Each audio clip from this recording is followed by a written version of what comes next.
Hello. Wait a second for people to come in. Today we're going to look at the actual forms that the jury... Oh my goodness, what is going on here? The actual forms that the jury is filling out, has to look at to fill out for the verdict. Will the verdict come in today? Who knows? Amber and Johnny don't have to be in court when the verdict is read. Hi, happy chick. And there's going to be 60 minutes notice given by the judge, and then she'll announce the verdict at the top of the hour. So Johnny was in the UK over the weekend playing guitar with Jeff Beck, a couple of different places, and Amber, who knows where she is. So they don't have to appear in court. Will they appear in court? I don't know. We'll see. Will the verdict come in today? Who knows? But to give you an idea of what they have to look at in order to get this verdict, I'm going to bring up the official forms which were posted on the Fairfax site. So let me pull those up. I'll take a look.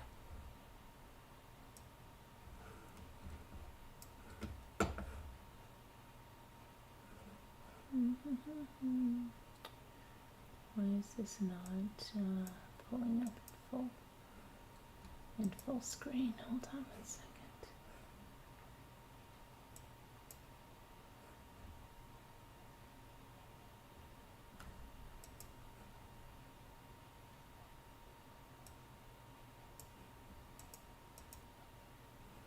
I don't know why that's...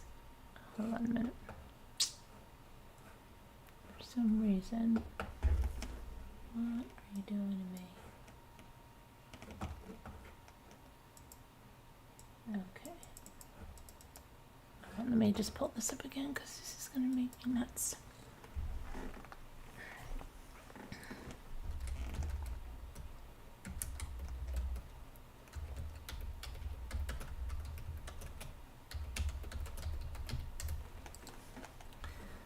Okay.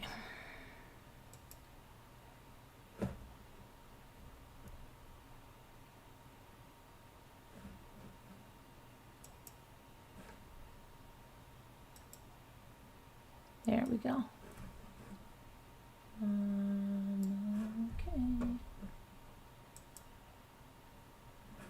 Okay.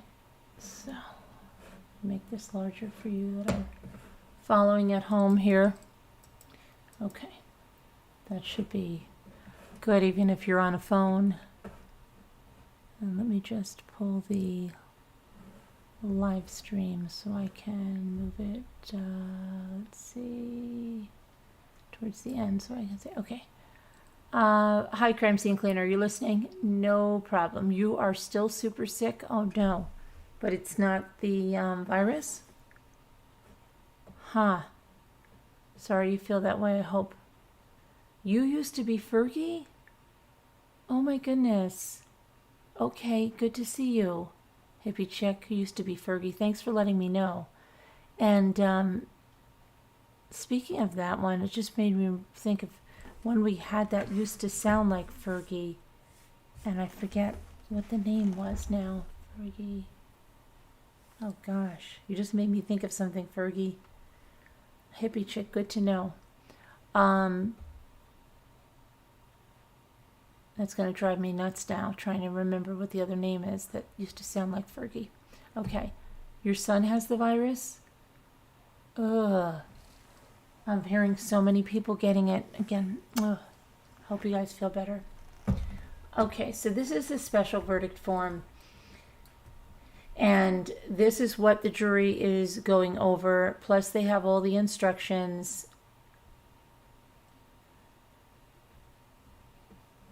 I don't even know, Blue Jean, what ads they put on. I have no idea who Marie Orlando even is.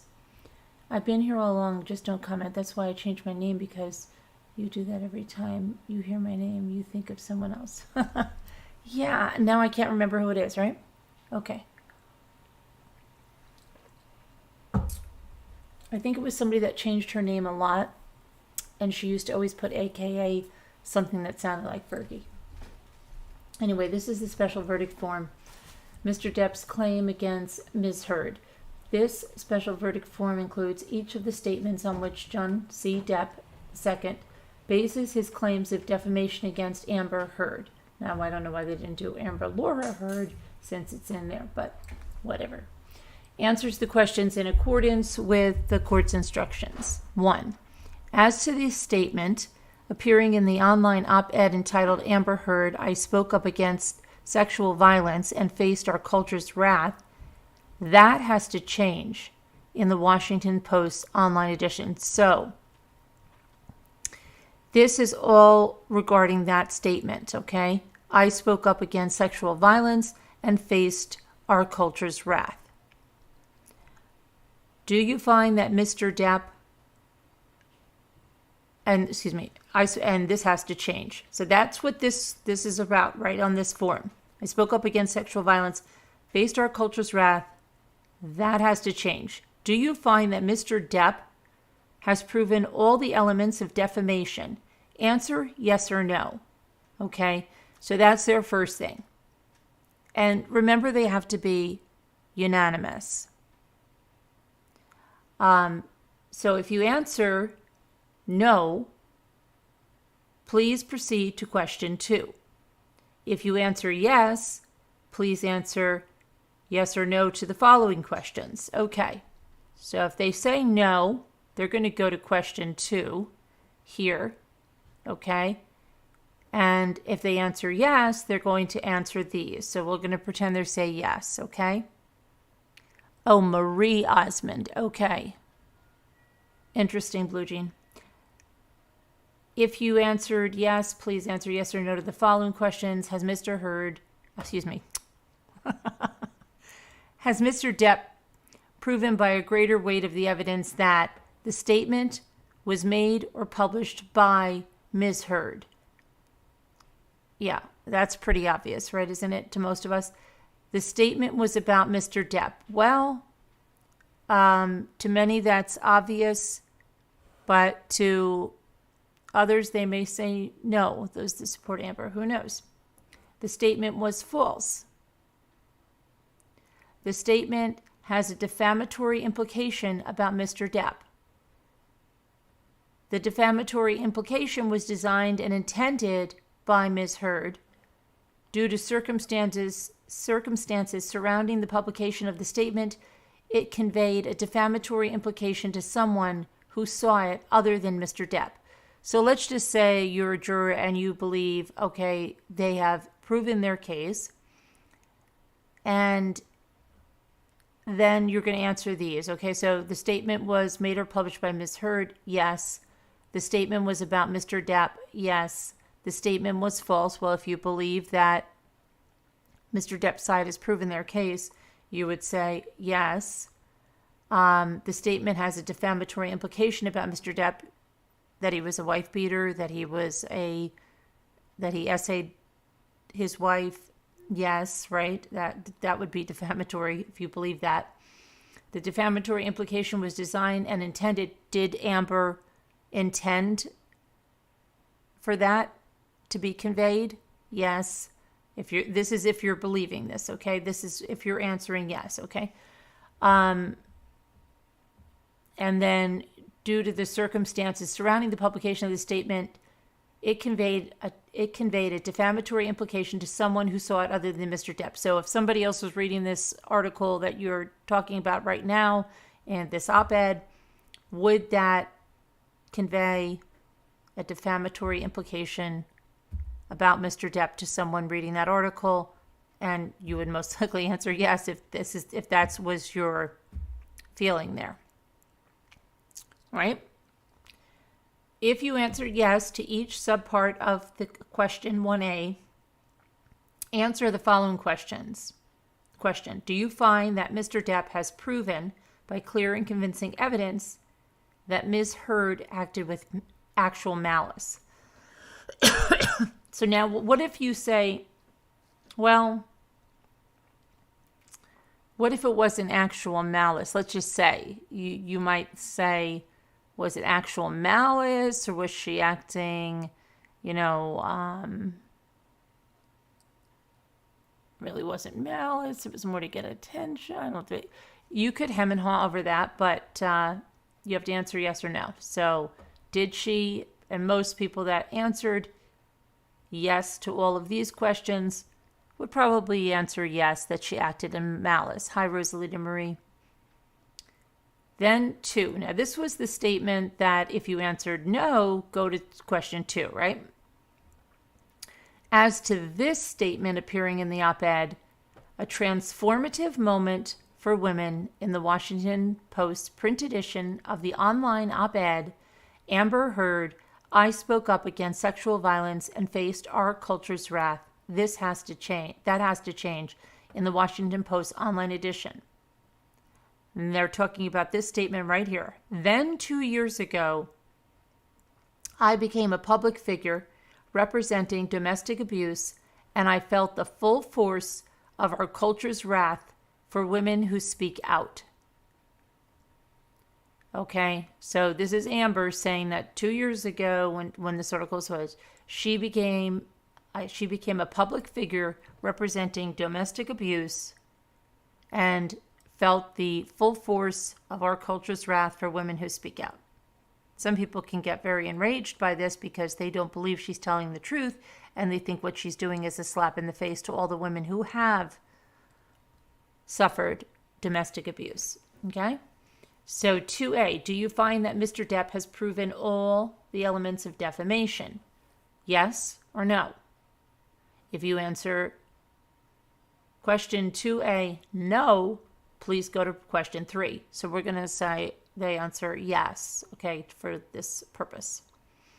If you answered yes, please answer yes or no to the following questions. Has Mr. Depp proven by a greater weight of the evidence that the statement was made or published by Ms. Heard? I think that's pretty obvious. Yes.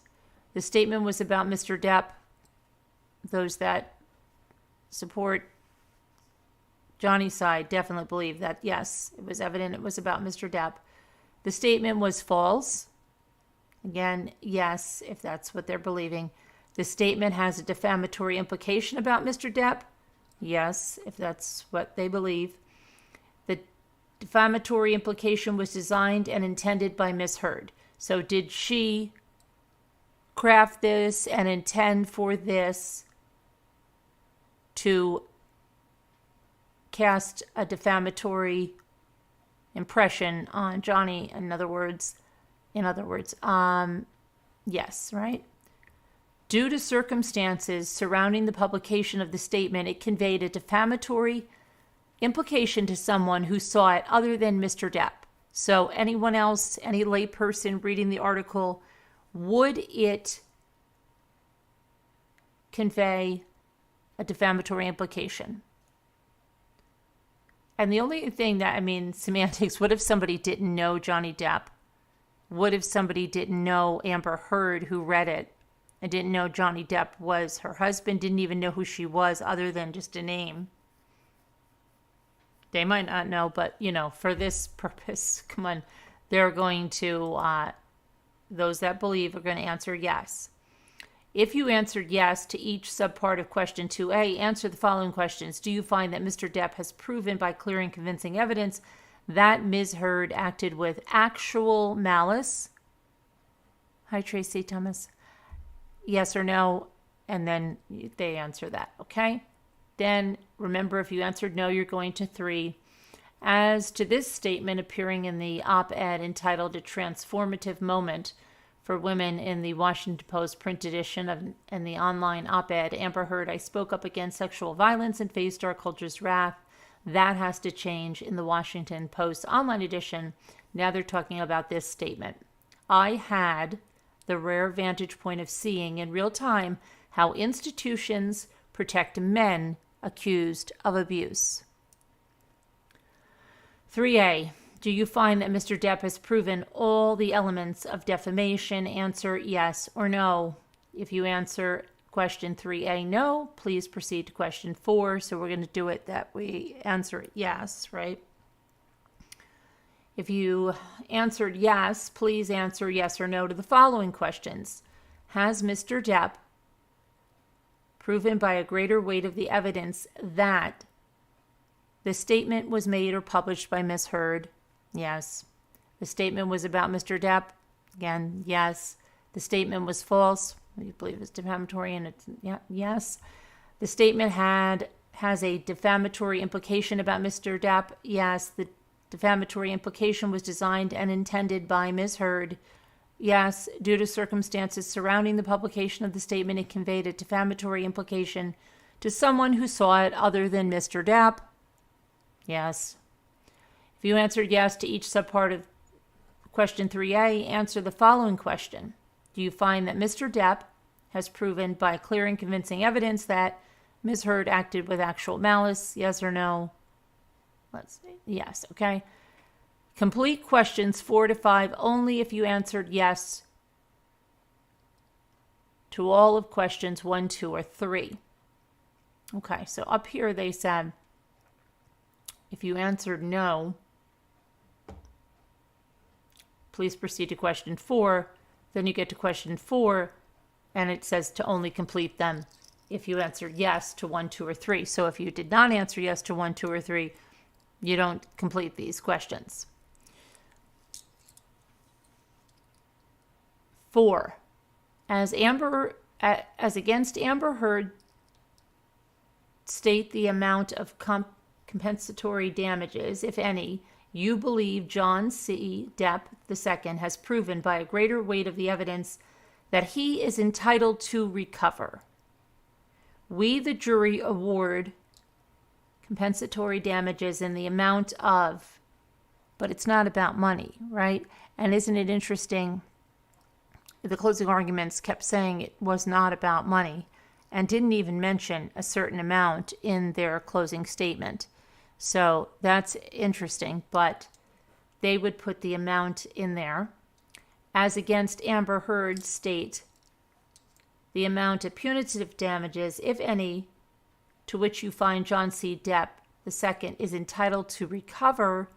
We, the jury, award punitive damages in the amount of date, signature of foreperson, printed name.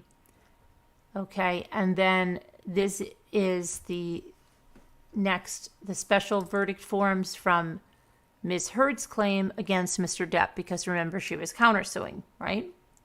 This special verdict form includes each of the statements on which Amber Heard bases her claim of defamation against John C. Depp II. Answer the questions in accordance with the court's instructions. As to this statement appearing in the April 8th, 2020 online edition of the Daily Mail,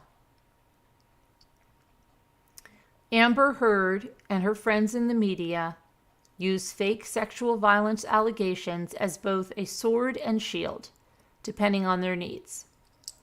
They have selected some of her sexual violence hoax facts as the sword, inflicting them on the public and Mr. Depp. 1A. Do you find that Ms. Heard has proven all the elements of defamation? Answer yes or no. If you answer no, please proceed to question 2. So if you think Amber is lying, if you don't think anything she said is true, if you don't think she's proven all the elements of defamation, all of them, please proceed to question 2. So if you answered no, they're going to go on. If they answered yes, and that's what we're just going to do just to go through the rest of this. Hi, Jane Grill. Yeah, I don't know, Jane Grill. YouTube's against me, so it's okay. Please answer yes or no to the following questions. Has Ms. Heard proven by a greater weight of the evidence that Mr. Waldman, while acting as an agent for Mr. Depp, made or published the statement? The statement was about Ms. Heard. The statement was seen by someone other than Ms. Heard. Now that's a funny one, right? The statement was seen by, they're not saying, as in Johnny's, if the statement is seen by someone other than Ms. Heard, does it carry a defamatory implication? But they're just saying the statement was seen by someone other than Ms. Heard. Well, obviously, there's more than one reader of that Daily Mail article, right? So that's interesting right there. The statement was false, okay? If you answer yes to each subpart of the question, answer the following question.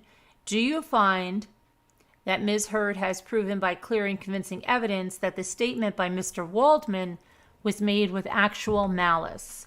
Yes or no? As to this statement appearing in the April 27, 2020 online edition of the Daily Mail, quite simply, this was an ambush, a hoax. They set Mr. Depp up by calling the cops, but the first attempt didn't do the trick. The officers came to the penthouses, thoroughly searched and interviewed, and left after seeing no damage to face or property. So Amber and her friends spilled a little wine and roughed the place up, got their story straight under the direction of a lawyer and publicist, and then placed a second call to 911. 2A. Do you find that Ms. Heard has proven all the elements of defamation? Answer yes or no. If you answer question 2A no, please proceed to question 2. Now that's wrong. You know, it always makes me laugh here, doesn't it? When they make a mistake in the special verdict forms or the jury instructions, which should be gone over with a fine-tooth comb.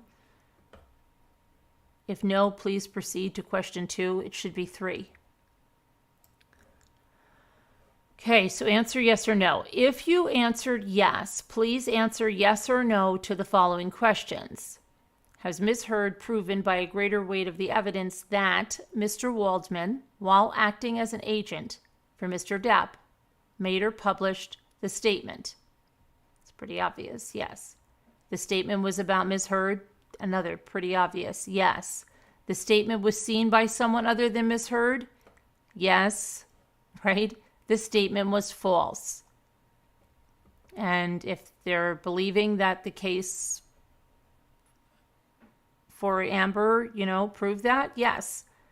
If you answered yes to each subpart of question 2A, please answer the following question. Do you find that Ms. Heard has proven by clear and convincing evidence that the statement by Mr. Waldman was made with actual malice? Okay. Was Mr. Waldman acting with actual malice when he made that? Yes or no? They'll say yes if they believe that. Amber's defense team, right?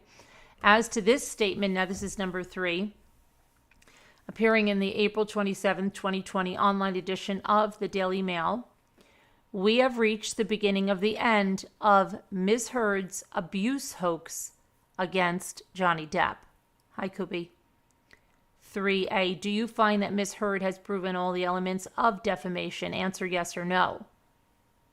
That reminds me of that country song, check yes or no. If you answer 3A no, please proceed to question 4.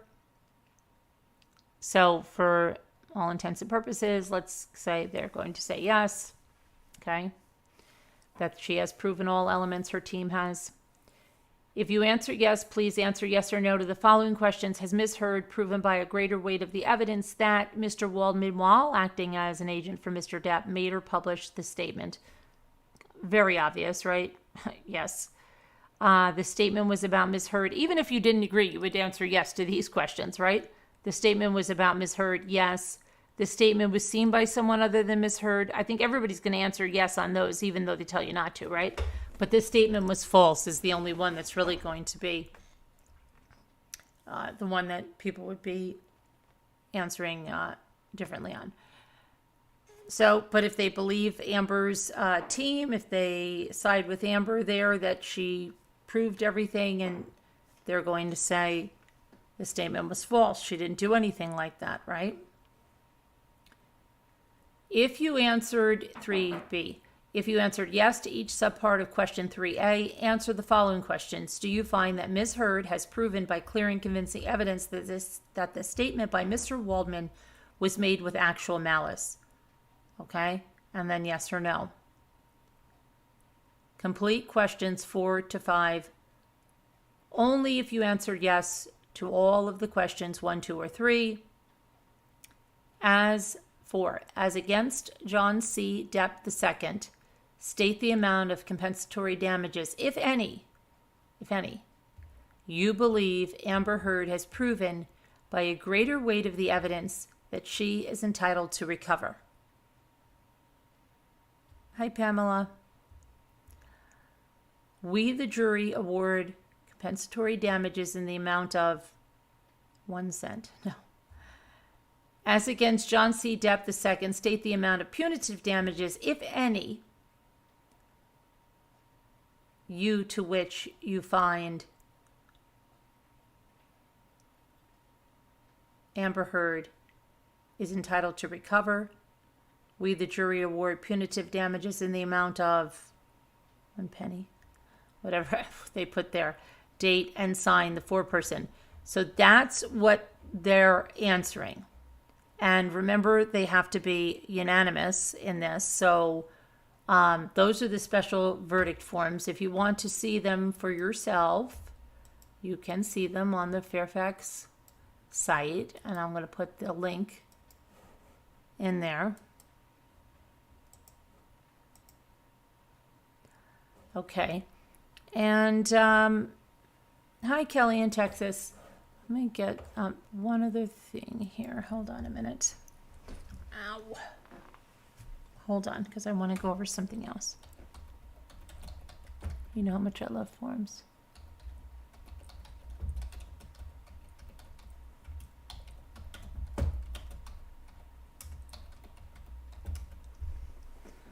And if you missed what I said before, when we started, it's that they do not need to be present in the courtroom for the reading of the verdict. The judge will give a 60-minute notice. She will announce the verdict at the top of the next hour. And Johnny was in the UK playing guitar with Jeff Beck. So let's look at this.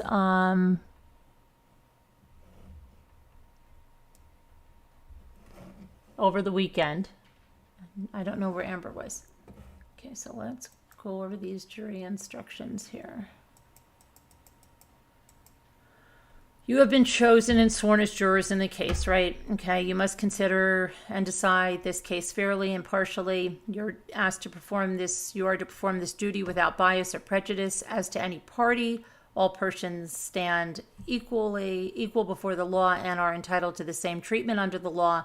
Our system of law does not permit jurors to be governed by sympathy, prejudice, or public opinion.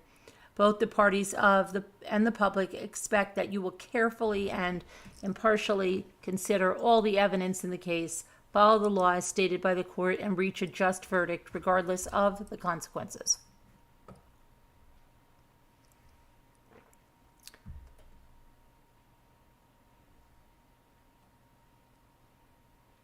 Credibility of witnesses. You are the judges of the facts, the credibility of the witnesses, and the weight of the evidence. You must consider the appearance and manner of the witnesses on the stand, their intelligence.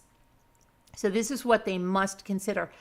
I'm very sorry. You may consider. So they're allowed to say, well, she wasn't crying real tears. I don't believe her.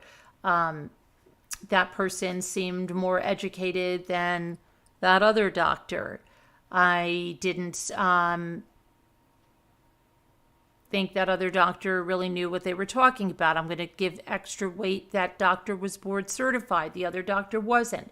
These are all things they may consider when deciding this case. You may consider the appearance and manner of the witnesses on the stand, their intelligence, their opportunity for knowing the truth and for having observed the things about which they testified, their interest in the outcome of the case. Okay, their interest in the outcome of the case. Are they going to benefit in the outcome of the case? Do they have an ulterior motive for testifying, etc.? They may consider all of that. their bias. Are they biased? Well, they'll try to show you over and over again, Amber's team, right, that their psychologist, Dr. Curry, they keep saying, oh, you drank and you ate with, Johnny Depp for so many hours, even though she's clarifying it was the legal team, but they are, trying to show that they're biased. They've also tried to say, like, a lot of the people worked for Johnny Depp, and that wasn't true, or on the payroll of Johnny Depp, and so they have to answer the way they have to answer, but that wasn't true, right? So, okay. And let's see here.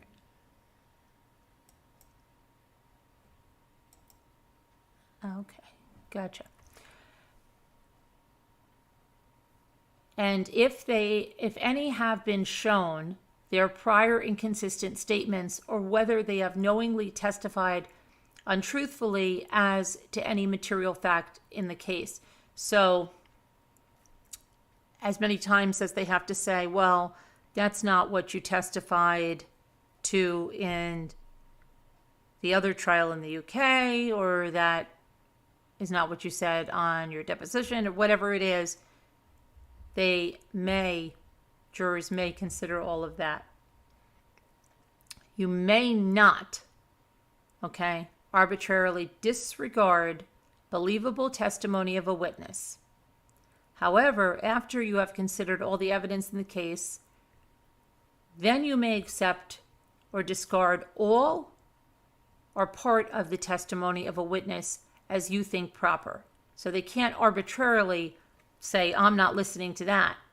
But after they've considered all the evidence, they can say, I'm disregarding that. I think she was biased. I think she was paid off. I think she had too many inconsistent statements. I don't believe her. Then they can discard whatever testimony, even the entire testimony of a witness, as they feel fit to do. You're entitled to use your common sense in judging any testimony. From these things and all the other circumstances of the case, you may determine which witnesses are more believable and weigh their testimony accordingly. So they can use their common sense, their own, what they feel. Oh my gosh, yeah, she's lying like a rug. I'm not going to believe anything she says.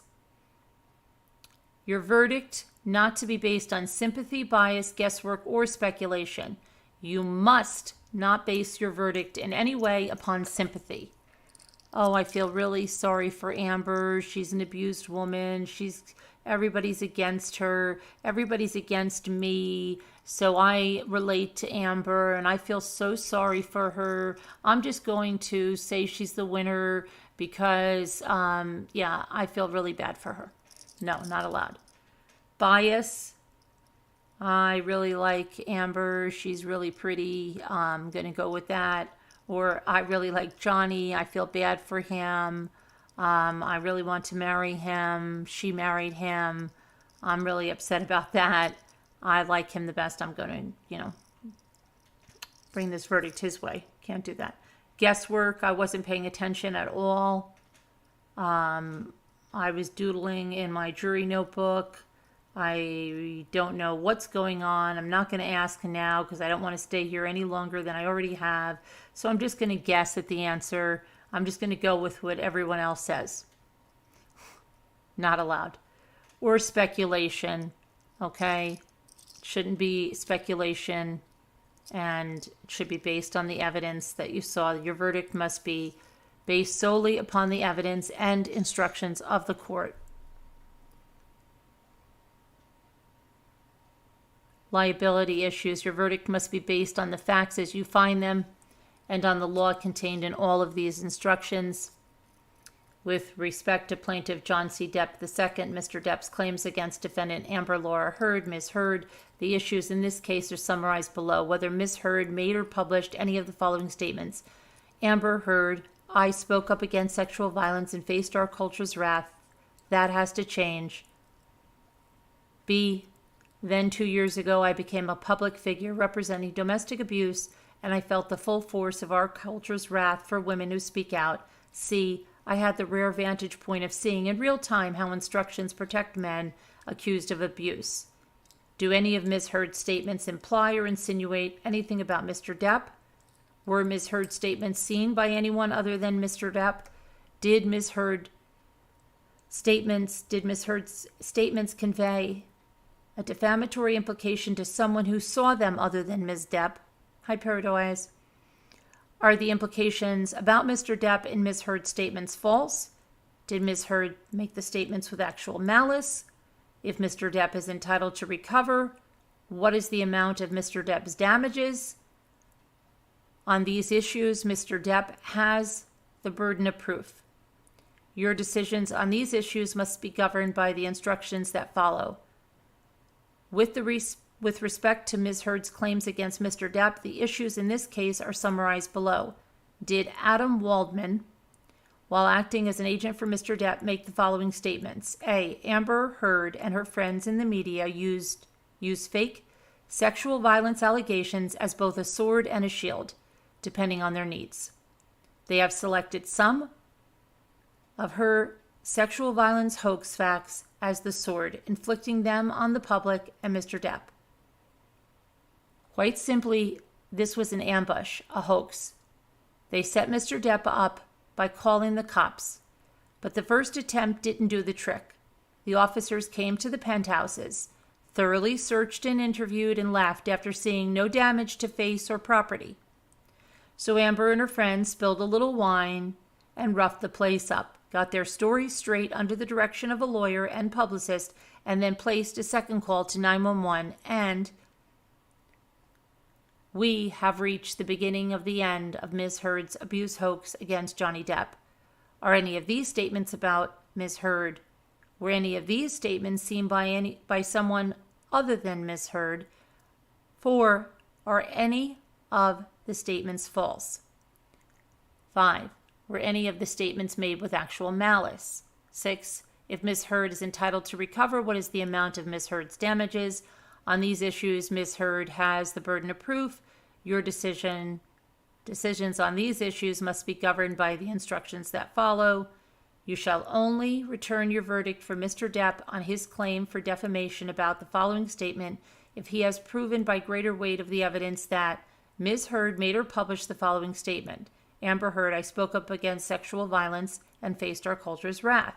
This has to change. And the statement was about Mr. Depp, and the statement is false, and the statement has a defamatory implication about Mr. Depp, and the defamatory implication was designed and intended by Ms. Heard, and due to circumstances surrounding the publication of this statement, it conveyed a defamatory implication to someone who saw it other than Mr. Depp, and if Mr. Depp further proved by clear and convincing evidence that Ms. Heard made the statement with actual malice, if Mr. Depp failed to prove any one or more of the 7 elements above, then you shall find your verdict for Ms. Heard with respect to the above statement. So they must find them all, okay? That they are all proven by Johnny's legal team. If they disagree with one, then they have to find the verdict for Amber. So they have to side with Amber in the verdict, okay?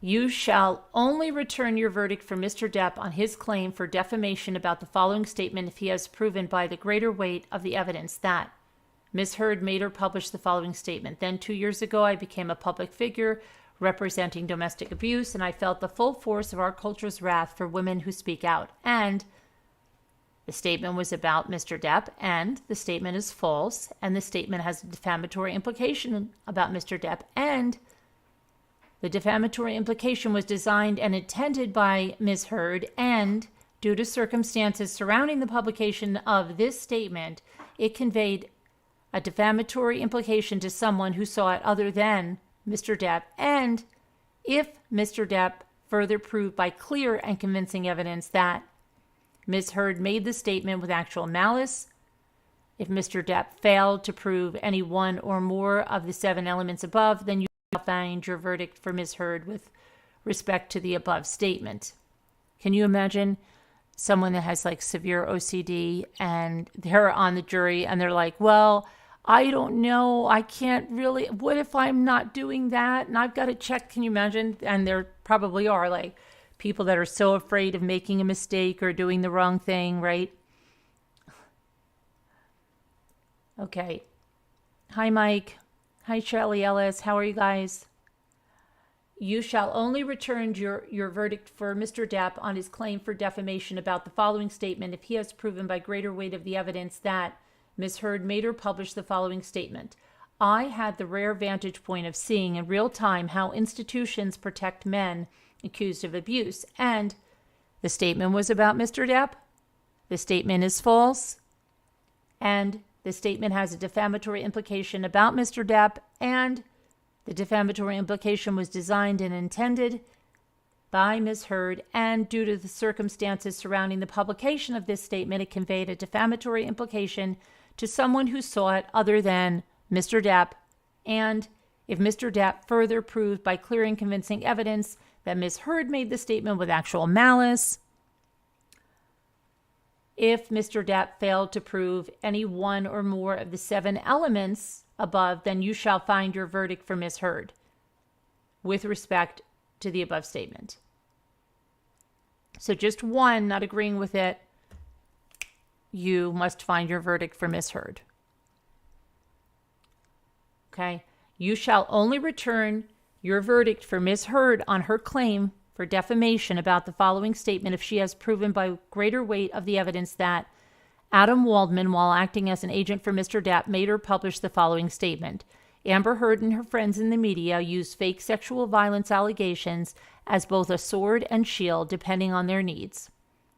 They have selected some of her sexual violence hoax facts as the sword, inflicting them on the public and Mr. Depp. And the statement is about Ms. Heard. That's obvious, right? Because he states that. And the statement was seen by someone other than Ms. Heard. Absolutely obvious. It was published in the Daily Mail. There more than one person read it. And the statement is false. That's the wild card.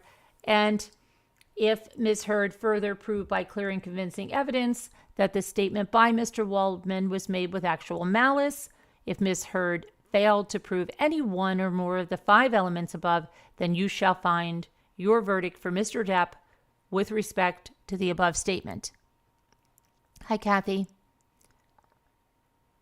You shall only return your verdict for Ms. Heard on her claim for defamation about the following statement if she has proven by the greater weight of the evidence that Adam Waldman, while acting as an agent for Mr. Depp, made or published the following statement. Quite simply, this was an ambush, a hoax. They set Mr. Depp up by calling the cops, but the first attempt didn't do the trick. The officers came to the penthouses, thoroughly searched and interviewed, and left after seeing no damage to face or property. So Amber and her friends spilled a little wine and roughed the place up, got their stories straight under the direction of a lawyer and publicist, and then placed a second call to 911. And the statement is about Ms. Heard.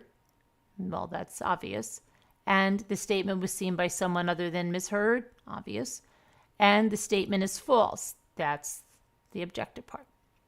And if Ms. Heard further proved by clear and convincing evidence that the statement by Mr. Waldman was made with actual malice, objective, if Ms. Heard failed to prove any one or more of the 5 elements above, then you shall find your verdict for Mr. Depp with respect to the statement. And if anyone hears that the jury has a verdict, please let me know. Remember, the judge is going to give 60 minutes notice and then announce the verdict at the top of the hour. Do you think a verdict will come in today? I do. Do you? You shall only return your verdict for Ms. Heard on her claim for defamation about the following statement if she has proved by greater weight of the evidence that Adam Waldman, while acting as an agent for Mr. Depp, made or published the following statement. Pamela Patrick. We have reached the beginning of the end of Ms. Heard's abuse hoax against Johnny Depp, and the statement is about Ms. Heard, and the statement was seen by someone other than Ms. Heard and the statement is false. And if Ms. Heard further proved by clear and convincing evidence that the statement by Mr. Waldman was made with actual malice, if Ms. Heard failed to prove any one or more of the 5 elements above, then you shall find your verdict for Mr. Depp with respect to the above statement. So, those are pretty easy, but if people don't believe Amber,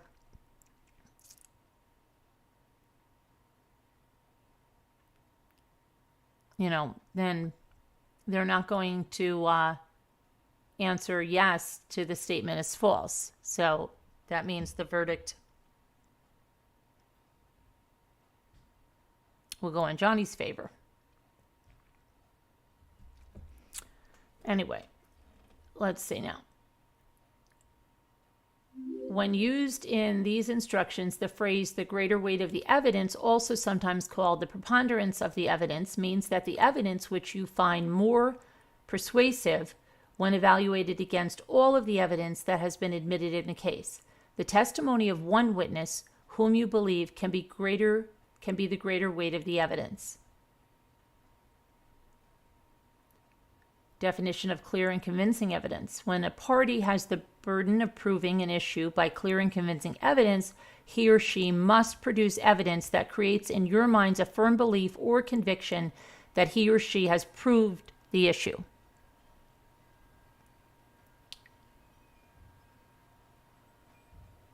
Okay, defamation by implication.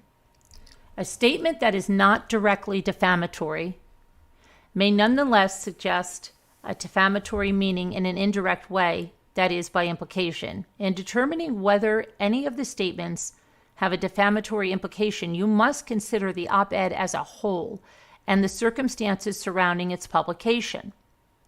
You should consider if these circumstances show that the words used are defamatory and relate to Mr. Depp.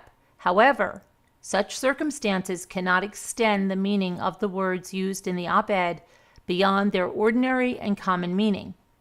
The proposed implication must be reasonably drawn from the words actually used. Defamatory meaning consideration of the publication as a whole. In determining whether any of the statements in the op-ed are false and defamatory as to Mr. Depp, you must read the statements in the context of the op-ed as a whole. This means you may not seize on any one word, phrase, or image, or consider only one particular statement, phrase, or passage in isolation. In determining whether any of Mr. Waldman's statements are false and defamatory, you must read those statements in context as a whole. This means you may not seize on any one word, phrase, or image, or consider only one particular statement, phrase, or passage in isolation. They have to look at the entire article and everything in context. Okay, here's actual malice. Both parties have the burden of proving actual malice by clear and convincing evidence. To meet this burden, each party must prove by clear and convincing evidence that each statement was made or published, 1, with knowledge that the statement was false. Okay, so the first part of that is, we know this isn't true, but we're going to write an article or give a statement on it anyway. So that applies to Amber and to Waldman. And then the second part is so recklessly as to amount to a willful disregard for the truth, that is, with a high degree of awareness that the statement was probably false. So it's not that they just, didn't get all the facts, but they were reckless and they knew it was false. And they had a willful disregard for the truth. I don't care what that stupid truth is. I know this is false. I have a high degree of awareness that this is false, and I'm going to put it forth anyway, okay? That's actual malice. Actual malice is a subjective analysis that looks to the state of mind of the person who made the statement. If the person who made the statement believed it was substantially accurate at the time of its publication, then it does not give rise to liability for defamation.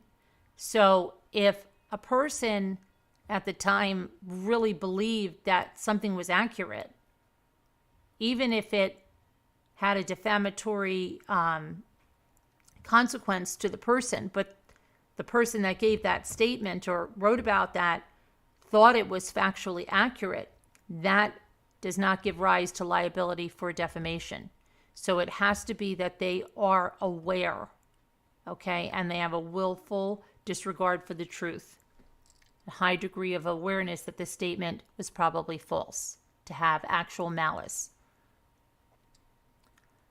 Actual malice is not ill will, hatred, or bias. The term actual malice should not be confused with the more common meanings of the word malice, such as ill will or hatred.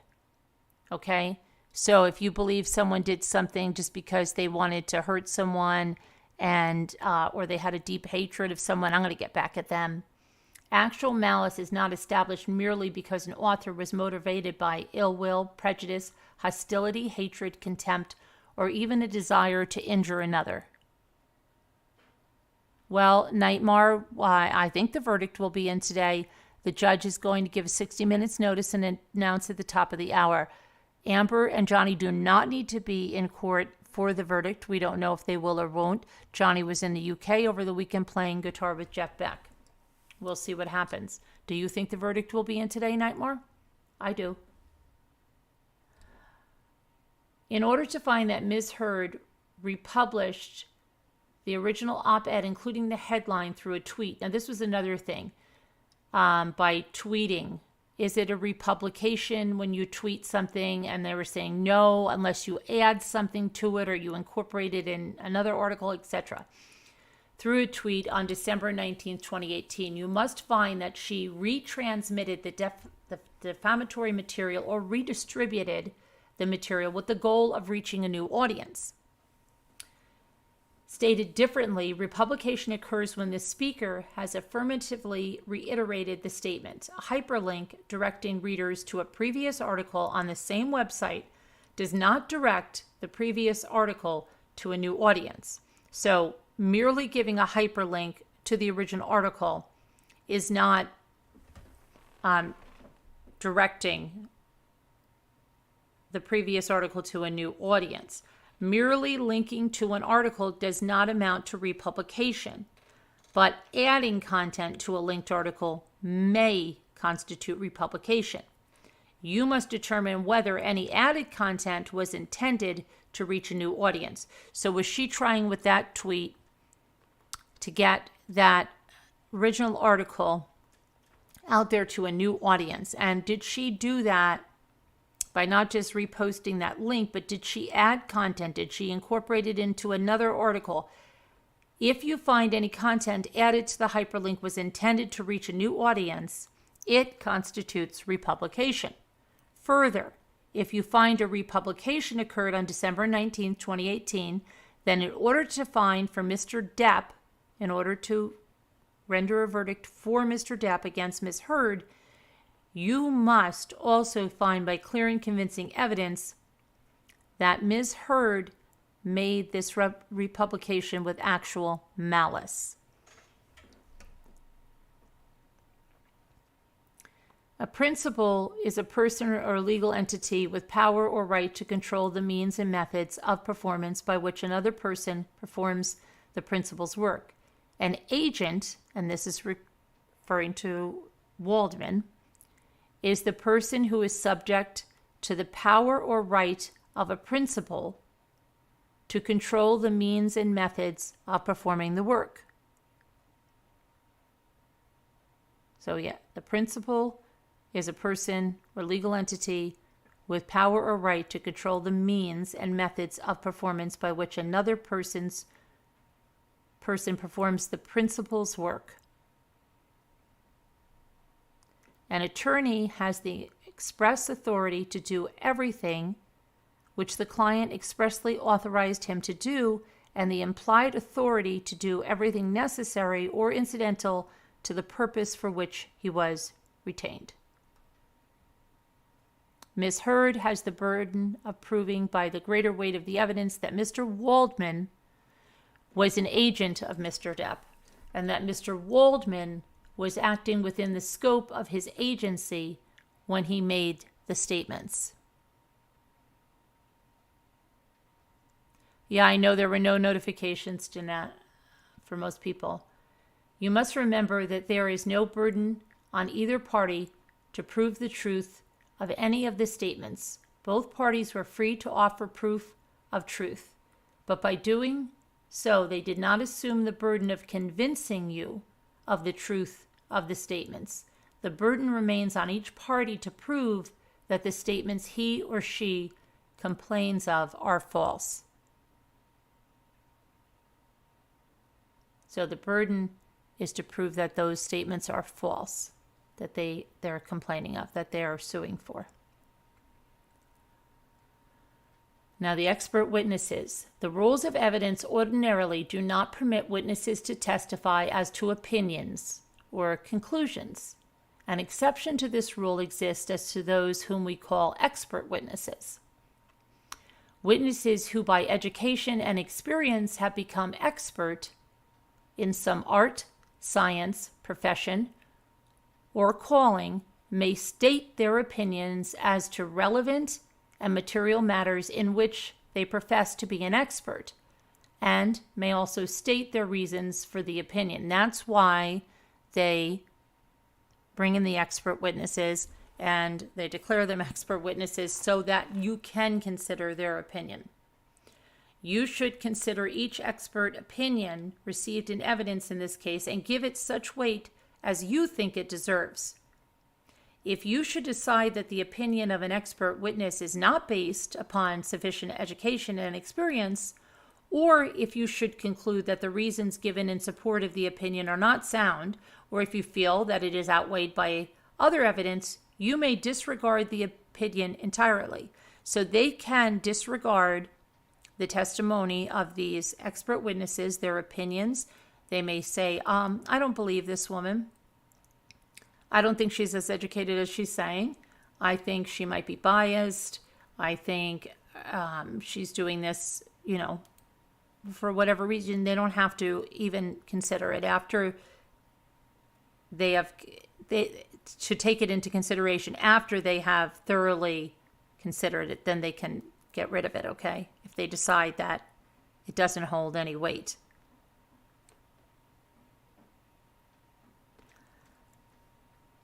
And if you have somebody with OCD on the jury, I just think, what if you were with one of these people that's like, wait a second, I don't want to make a mistake. I really do think there's a lot of people out there like that. I don't want to make a mistake. I can't have it on my conscience. I have to do this. I have to do that. Wait, did we do this? I don't know if I'm right about that. Am I understand? They could be there for a week or 2 weeks. But hopefully they don't have someone like that. In considering the weight to be given to the testimony of expert witnesses whose opinions differ, okay, so Dr. Curry as opposed to their psychologist, right? You may consider the ability and character of the witnesses. So you could say their psychologist is board certified. Dr. Curry is not. Somebody could say, I'm going to give more credence to the one that's board certified, because why isn't the other one board certified? Somebody can do that.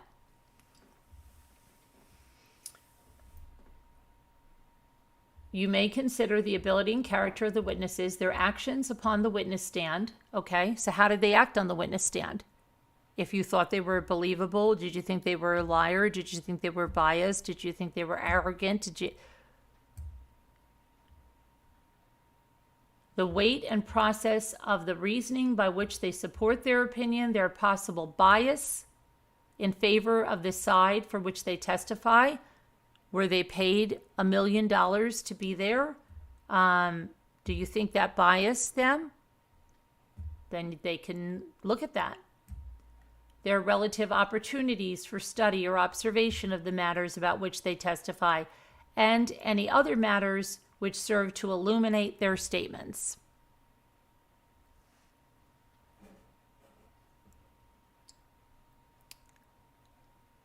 Well, exactly, Blue Jane. They should be objective.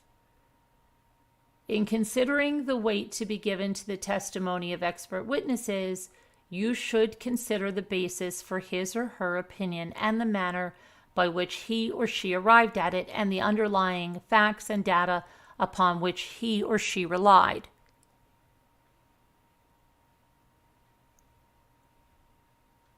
An expert witness was asked whether statements contained in public treatises, periodicals, pamphlets, and reliable authority of a type normally relied upon by others is his or her field of expertise. The evidence is permitted to test the knowledge, accuracy, and opinions of the expert witness, and if such evidence is established as a reliable authority by expert testimony, it may be considered by you along with the evidence in this case.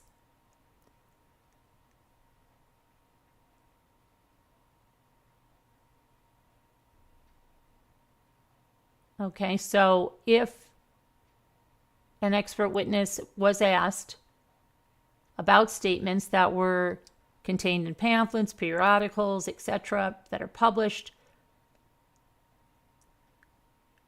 and are they reliable authority of a type normally relied upon by others in his field of expertise? So that is going to be, you can decide whether it can be along with the other evidence.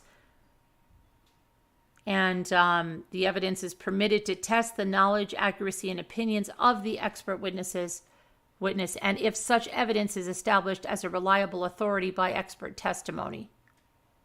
So then it can be considered by the juror along with the other evidence in the case.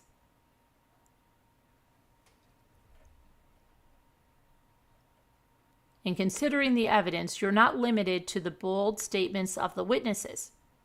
In other words, you are not limited solely to what you see and hear as the witnesses testify.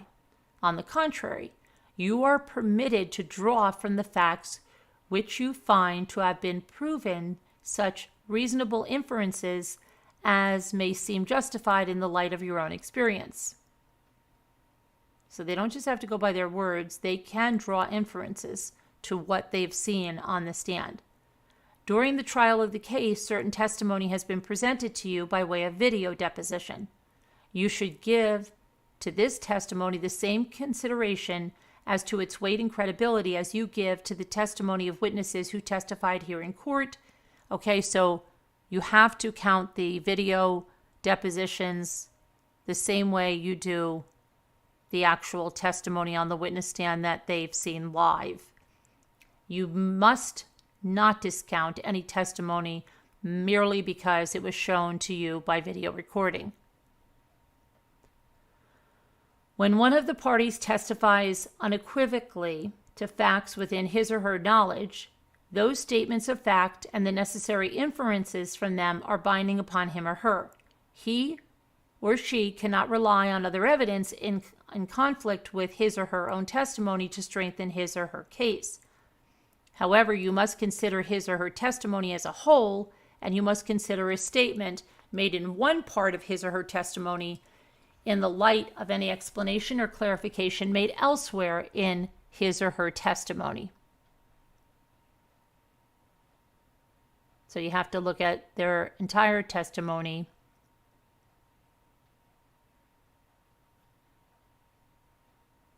and what they're testifying to, the inferences from them are binding upon that expert witness.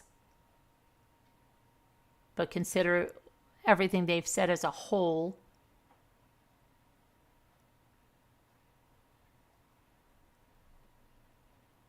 Any fact, circumstantial evidence, is any fact that may be proved by direct evidence, may be proved by circumstantial evidence. That is, you may draw all reasonable and legitimate inferences and deductions from the evidence.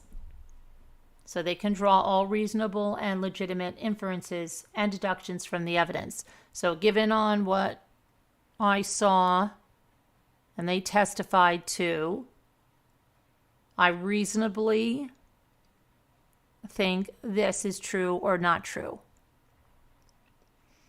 If you believe from the evidence that a witness other than Mr. Depp or Ms. Heard previously made a statement inconsistent with his or her testimony at the trial, the only purpose for which the statement may be considered by you is its bearing on the witness's credibility. It is not evidence that what the witness previously said is true. Okay, so every time they say, well, that's not what you said on your deposition back in blah, blah, blah, that you could say, hey, they're giving inconsistent statements. I don't think this witness is very credible, okay? Or if you say, look, this witness was never called out on that. I think they're very credible. That's okay. But you can't say when they go back and show the inconsistent statement that that statement is true, okay? But what the witness previously said is true. It's not evidence about that. So it's about the witness's credibility that you're looking at inconsistent statements. If you believe from the evidence that Ms. Heard or Mr. Depp previously made a statement inconsistent with her or his testimony at the trial, that previous statement may be considered by you as evidence that what Ms. Heard or Mr. Depp previously said was true. So all of the other witnesses fall under this, number 6, okay? But in relation to Johnny and Amber, if they made inconsistent statements in the past that conflict with testimony given at this trial, you can consider that previous statement. You may consider that as evidence that what Amber or Johnny said previously was true. So that's the difference between Amber and Johnny and the other people that testified.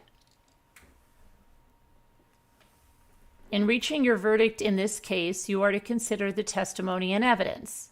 Sometimes attorneys stated objections during the course of this trial and instructed a witness not to answer a question. Objections and instructions to witnesses are not evidence, and you may not consider them in reaching your verdict. Okay? So any objections, any of the stuff that was struck, the jury cannot look at that in reaching their verdict, nor are they to draw any inferences from the fact that an objection was made. Hi, Farm Wife.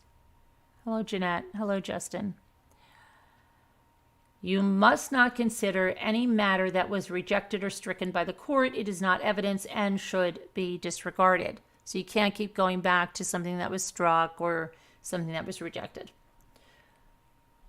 Amount sued for is not evidence. Any amount of damages requested by a party is not evidence in this case. You should not consider it as evidence in arriving at your verdict. So because Amber's suing for $100 million, where Johnny is suing for $50 million, you can't say, well, she's suing for more, so she must have had more damage to her. He's suing for less. He had less damage. Can't consider that at all in arriving at a verdict. Presume damages. If you find your verdict for Mr. Depp or Ms. Heard, then he or she is entitled to recover compensatory damages without any proof or actual or pecuniary injury. As a result, injury to Mr. Depp or Ms. Heard's personal and business reputation, humiliation, and embarrassment is presumed.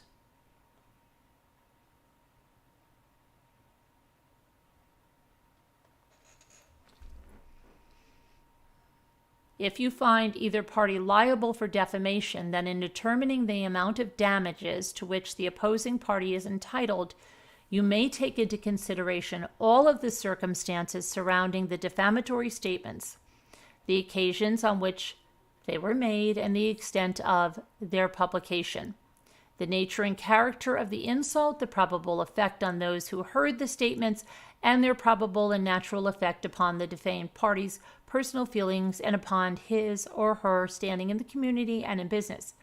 Your verdict should be for an amount that will fully and fairly compensate him or her for any loss or injury to his or her business, any insult to him or her, including any pain, embarrassment, humiliation, or mental suffering, any injury to his or her reputation, and any actual out-of-pocket losses that were caused by the statements. Mr. Depp cannot recover damages for any harm that occurred after November 2nd, 2020. Ms. Heard can recover damages for any harm that occurred after Mr. Waldman's statements were published. Okay, so they're going to decide the actual damages, and if they think, you know what, I believe even if they side with Johnny or if they side with Amber and feel that they were defamed, if they feel that that defamation didn't really cause Johnny to lose the Pirates of the Caribbean, because you think they weren't making it, or because his other behaviors did that, or whatever it is, they don't have to say, oh, okay, well, then that's $50 million. Okay, because this is what they can consider all of this here and an actual out of pocket. That's why they were saying, well, Ms. Heard should be making this, but do you believe she's in the tier of those actresses that they were comparing her with? If you don't, then that can also help you decide what you think they're entitled to if you're rendering a verdict for them.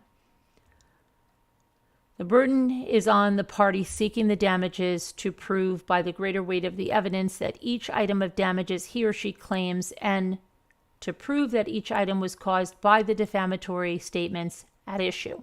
Neither party is required to prove the exact amount of damages, but the party must show sufficient facts and circumstances to permit you to make a reasonable estimate of each item. If either party fails to do so, then he or she cannot recover for that item. So if they don't prove by the greater weight of the evidence each item of damages he or she claims, and to prove that each item was caused by the defamatory statement, he or she cannot recover for that item. They are not entitled to the money.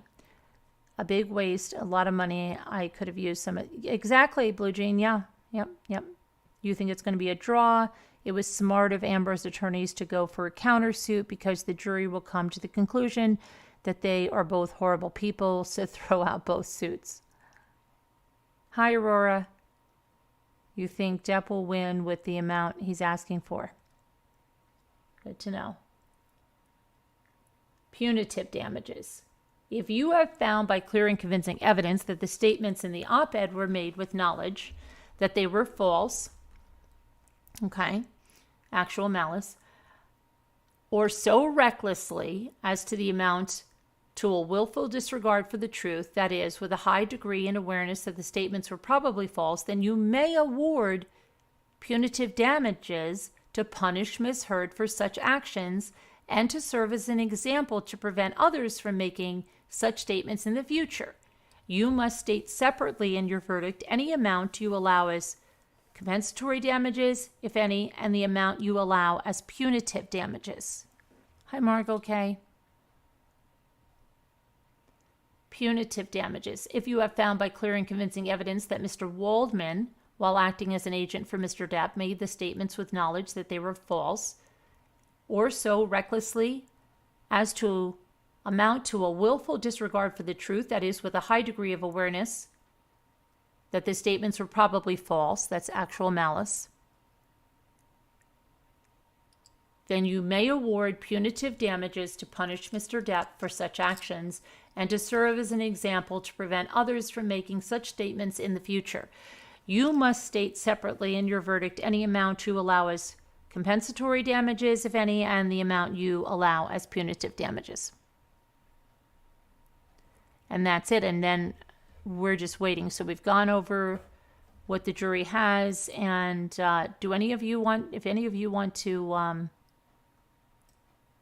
call in and say anything, you're welcome to. But that's what we're waiting for now. Let me just see one thing here.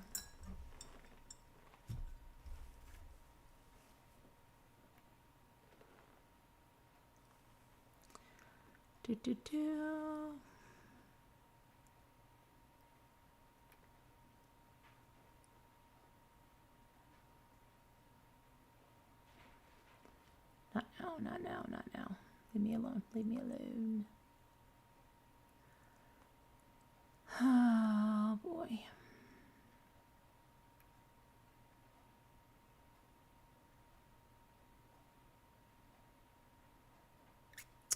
So there's no verdict.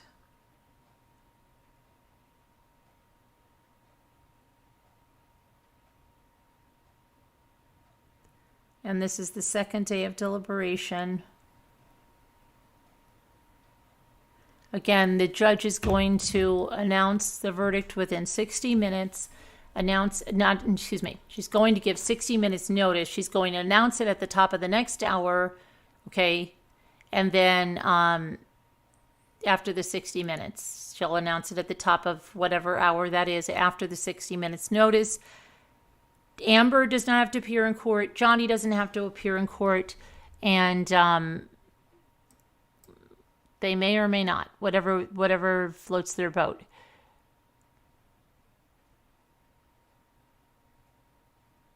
You're welcome, Nightmare. So we'll see what happens. We'll see what happens.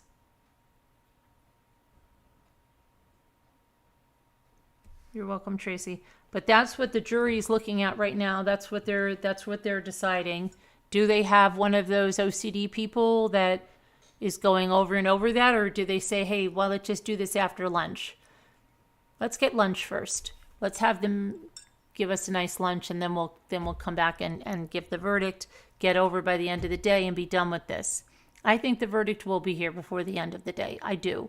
Let's take a poll on that.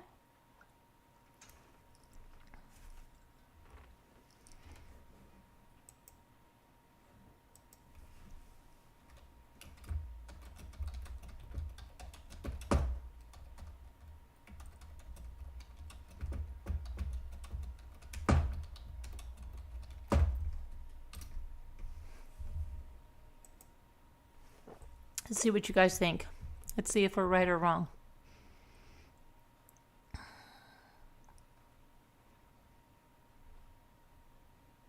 Hi, Brandy May. Welcome.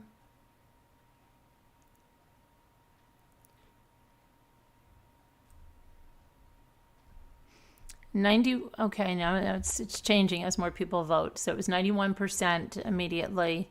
Now it's 81% say yes, there'll be a verdict before the end of the day.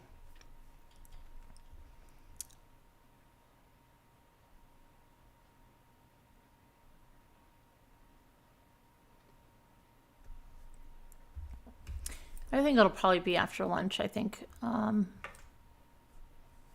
they would like some dinner too, and then, I don't know.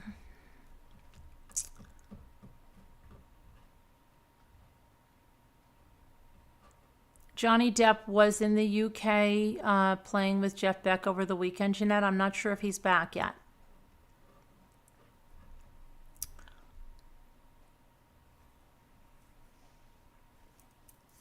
Maybe she won't be there. If she thinks the jury is not going to decide in her favor, maybe she doesn't want to show that face to the world. Who knows, right? How would you feel? Would you want to show up or not if you thought after this whole trial that the verdict was not in your favor? If the verdict was in her favor and she felt that way, I'm sure she would very much want to be there with a reaction, I think, as he would. If they're unsure, maybe they don't want to be. Crime Scene said, I hope there's a verdict because I'm overhearing about the people with more money and acting like spoiled brats. You and me both, Crime Scene Cleaner. I really hope that we can put this to bed today.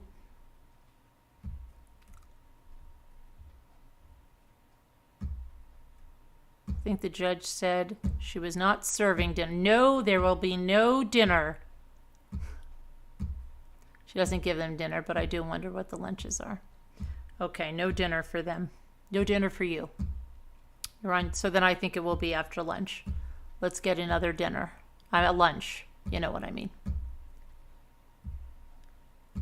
Peridot eyes. Don't a lot of them have pizza? It's probably one of the easiest things, but who knows? I think we'll have a verdict after lunch. I do.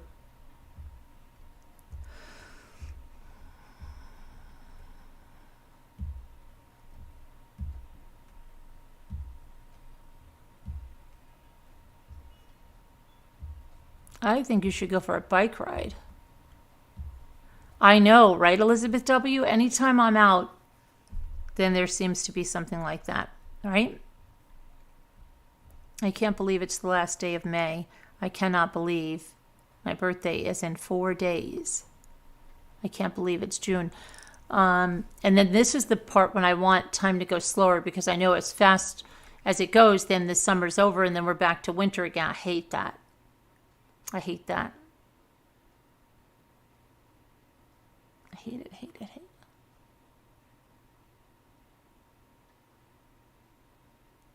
Okay, so let's see. 75% of you now think, let me see. 75% think the jury will reach a verdict today. Of those of you that voted. But more people should vote in it. So why don't we vote in it?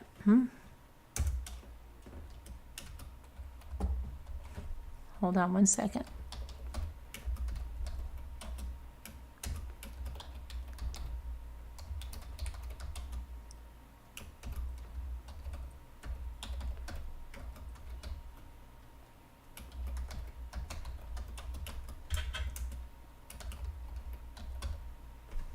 Okay.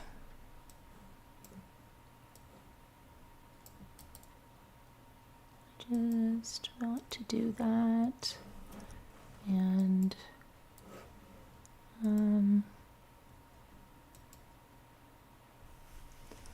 let's do this since a lot of people didn't get our notifications.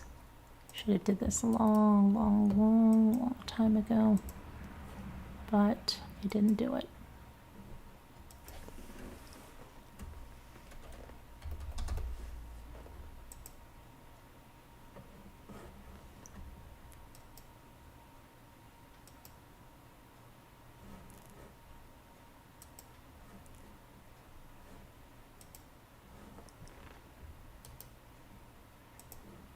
Okay.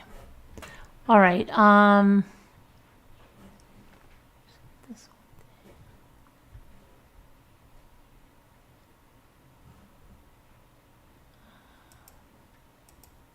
Okay.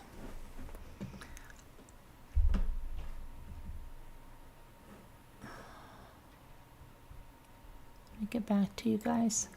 So let me see. Did anybody else go in there and please lock in your vote if you haven't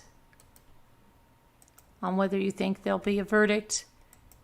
And I do think there'll be a verdict today, and I think it'll be after lunch. I think it'll probably be announced after lunch, whenever it is,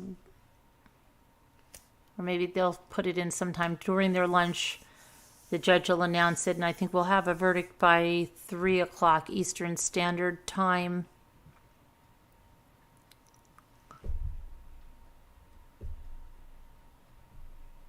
So 75%, it's holding steady.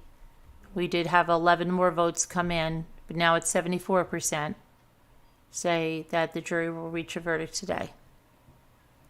Hi, Gen C, NYC. I just agree. I feel like they're going to get hung up on a technicality and take either a really long time to decide or come to an impasse. Yeah. I want to do the right thing. Just your thoughts. I I think a lot to agree on, and how much to give Johnny, just Mike's thoughts. Okay. All right. I respect your thoughts. We'll see what happens.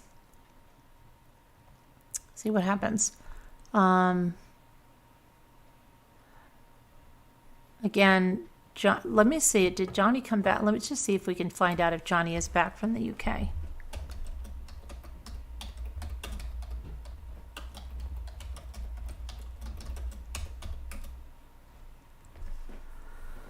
Oh, let's see. He was on the stage in the UK alongside Jeff Beck, as I said. He 2 nights in a row, and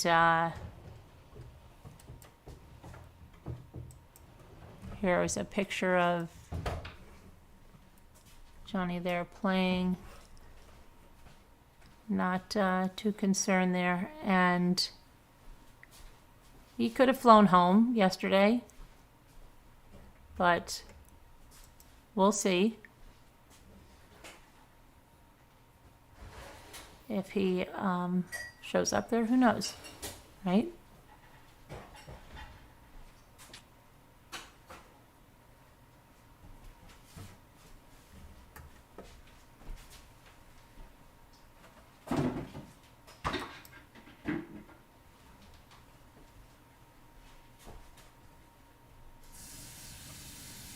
Okay, so now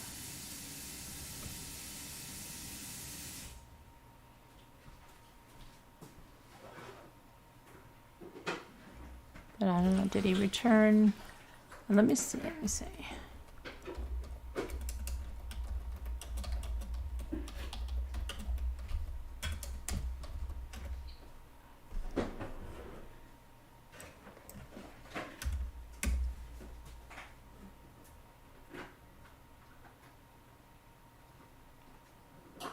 I don't know, we'll have to see.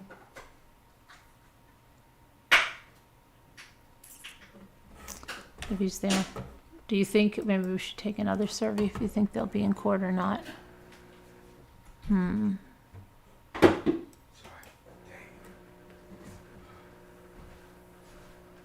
With his finger, he's been playing guitar.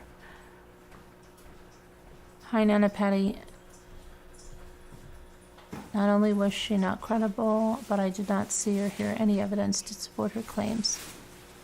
It would take me 3 days to figure out the directions, Kathy. See?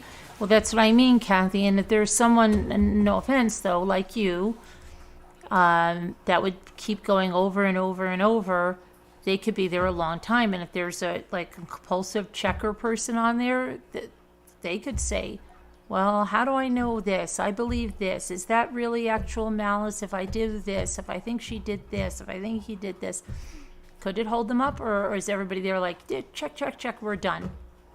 Let's just have lunch and we're out of here. So we don't know, right? Hi, Deborah, Vancouver, Den. And who knows? But 73% think that there will be a verdict today. I thought it was a really bad look that Johnny and his lawyers spent so much time snickering during the trial like it's all a big joke. I used to love him, but now he's a grown-up, spoiled little brat. Okay, Blue Jean. A lot of people do like Johnny. Everyone who has sons should have their eye on this verdict, in my opinion. Hey, Full Heart and Hands, Flo. Haven't seen you in a while. Good to see you. I don't think men really think about the same things women do. I think the holdup would be the money factor. Yeah, that could, yes, exactly. Crime scene, that, yeah. Some people think that they're going to just say a dollar. You know, I've seen so many things on what they're saying that, you know, because a lot of people in the public feel no matter what the outcome is, that Johnny won. And he will have movie offers and whatnot after this, right? So that he really doesn't need a settlement and a lot of money for that $50 million. Who knows what they'll decide, right? Maybe the jurors will be fed up. You know, the jurors are paid a pittance for their time. Isn't that funny? It's just like the same thing all around. How are they going to feel? You know, oh, here's $50 million. Thanks, while some of us might have lost our jobs because, or lost projects or whatever.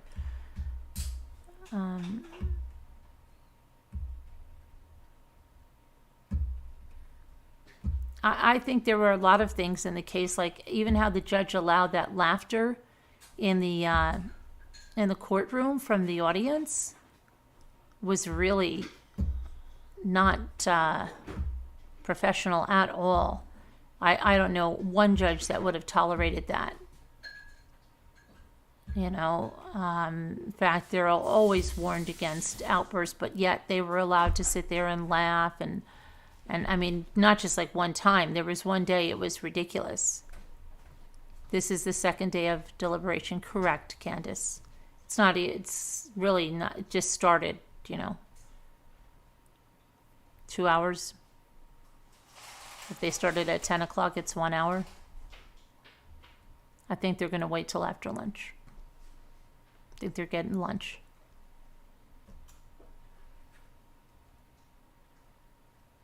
Maybe that's why she doesn't serve dinner. Don't wait till dinner because I'm not serving it. You're not getting dinner. So you better make it after lunch and there'll be no snacks.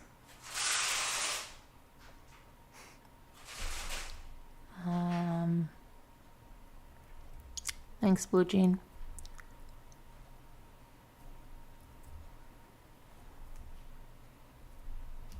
Right, so will they have a verdict? I don't know. Will they have a verdict?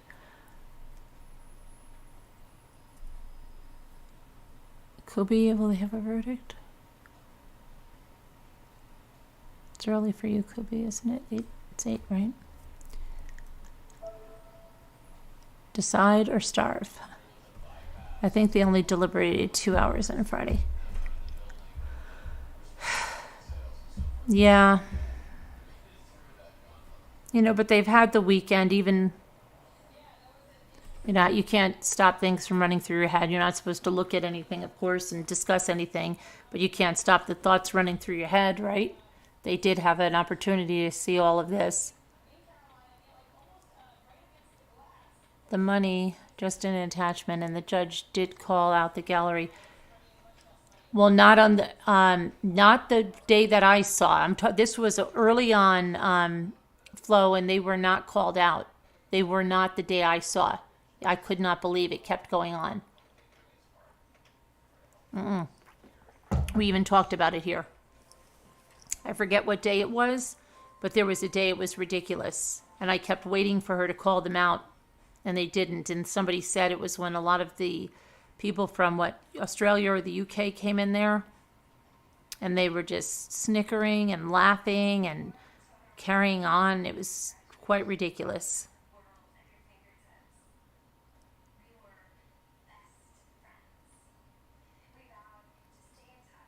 Maybe other days that she did. Maybe after that.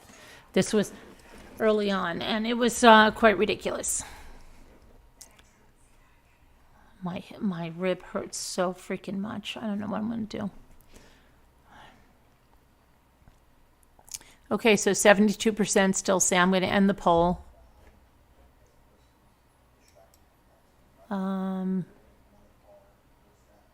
Goodbye, Tracy Thomas. Have a good day. Anyway, I think I'm going to go and do, I feel like doing a craft, but I'm not sure what I want to do. I just took my cricket off the island and then I just saw a craft for cricket. Really want to do something with my shells. I have some good stuff for the auction tomorrow. What else?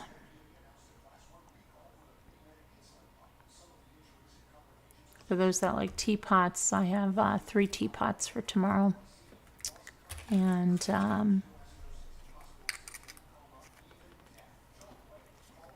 just this.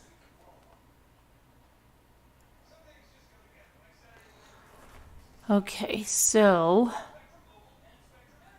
Good morning, easily distracted. How are you? You can't see who voted, Kubi, only the number. Yeah, I don't know. It was a little bit of a circus nightmare, don't you think? A little bit of a circus. It's a beautiful day. I've got to go plant some mangoes too and do a bunch of stuff. Good night. Goodbye, Deborah Vancouverton. Have a good day. Let me just see what three hand doctors testimony, Mike. I want to see, no, she's not feeling any better. Crime scene cleaner's not doing well, and she had a son that tested positive. A lot of people are testing positive. It's scary. Let me just see about that cyclist. Did they ever catch her? Let me just see one thing here.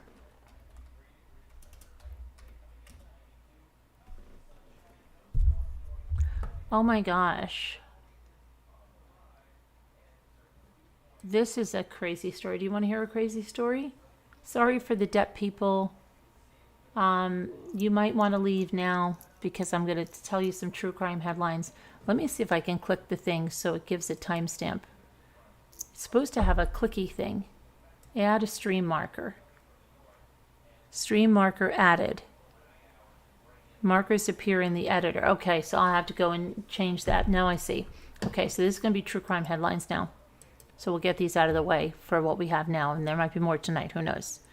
But this is something crazy.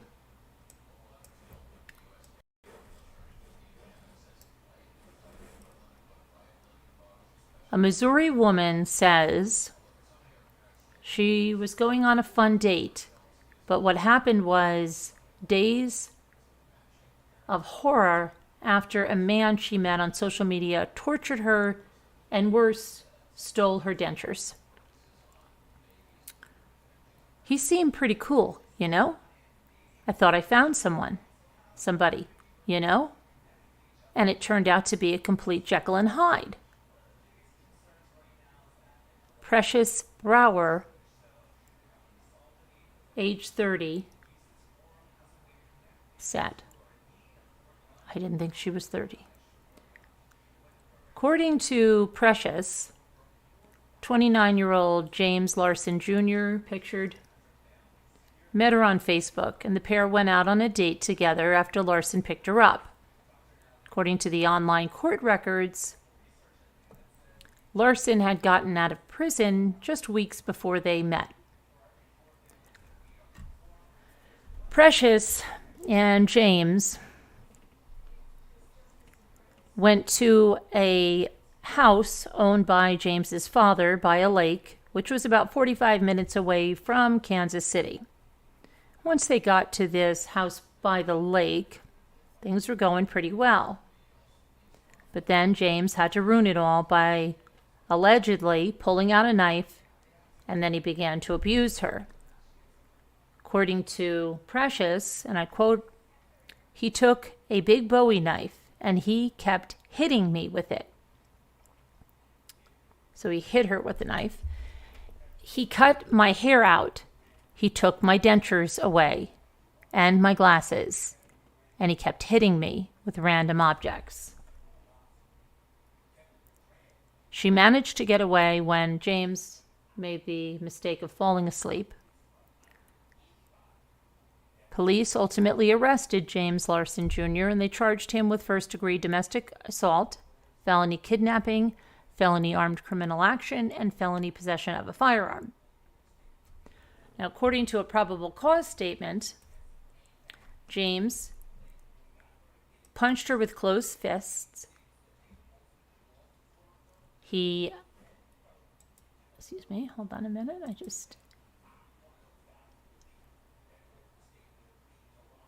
me see if I can get the,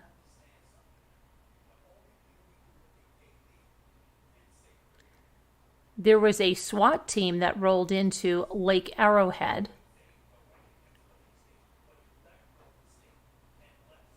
A neighbor of James's father said All I heard about James was that he was bad news.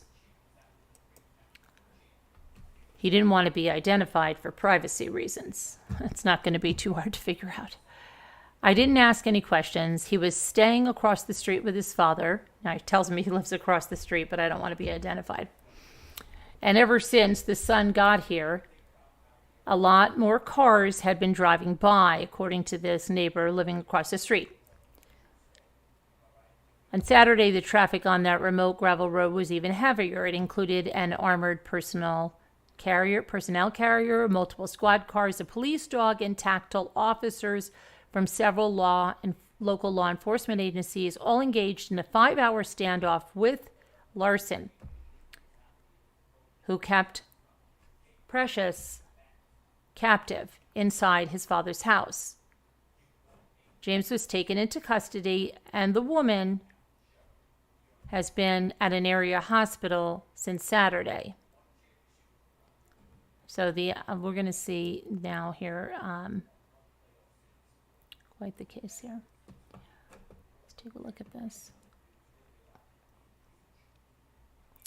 According to the Clinton County, Missouri Sheriff's Office, who put out a statement on May 14th, at 9:30 a.m. today, deputies and troopers were called to Southeast Apache Drive in Lake Arrowhead on a reported female who escaped from being held against her will. It was learned that while this female was being held against her will, she was severely assaulted and tortured for 2 days. Deputies and troopers attempted to get police in the residence to answer the door and come outside with no luck. Negotiations began, and one resident came out with another held up inside, stated to be armed and suicidal. The Tri-County SWAT team was activated and deployed on the house. After 5 hours, K-9, Merlin, and the SWAT team were able to locate the suspect, James Larson Jr. of Lathrop, hiding in a false wall, and they took him into custody safely. James Larson Jr. is currently being held on an unrelated no-bond probation violation warrant. The victim was transported by Holt Fire and EMS to an area hospital where she is in guarded critical condition. Charges will be filed with the Clinton County Prosecutor's Office once the investigation is complete. Now, the charges have been filed, so let me just grab those. So the Clinton County Prosecutor's Office announced the charges. And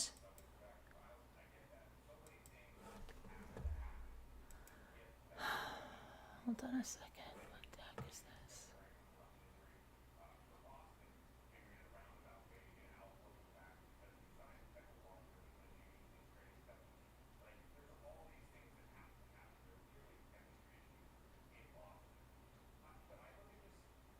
First-degree domestic assault, felony kidnapping, felony armed criminal action, and felony possession of a firearm.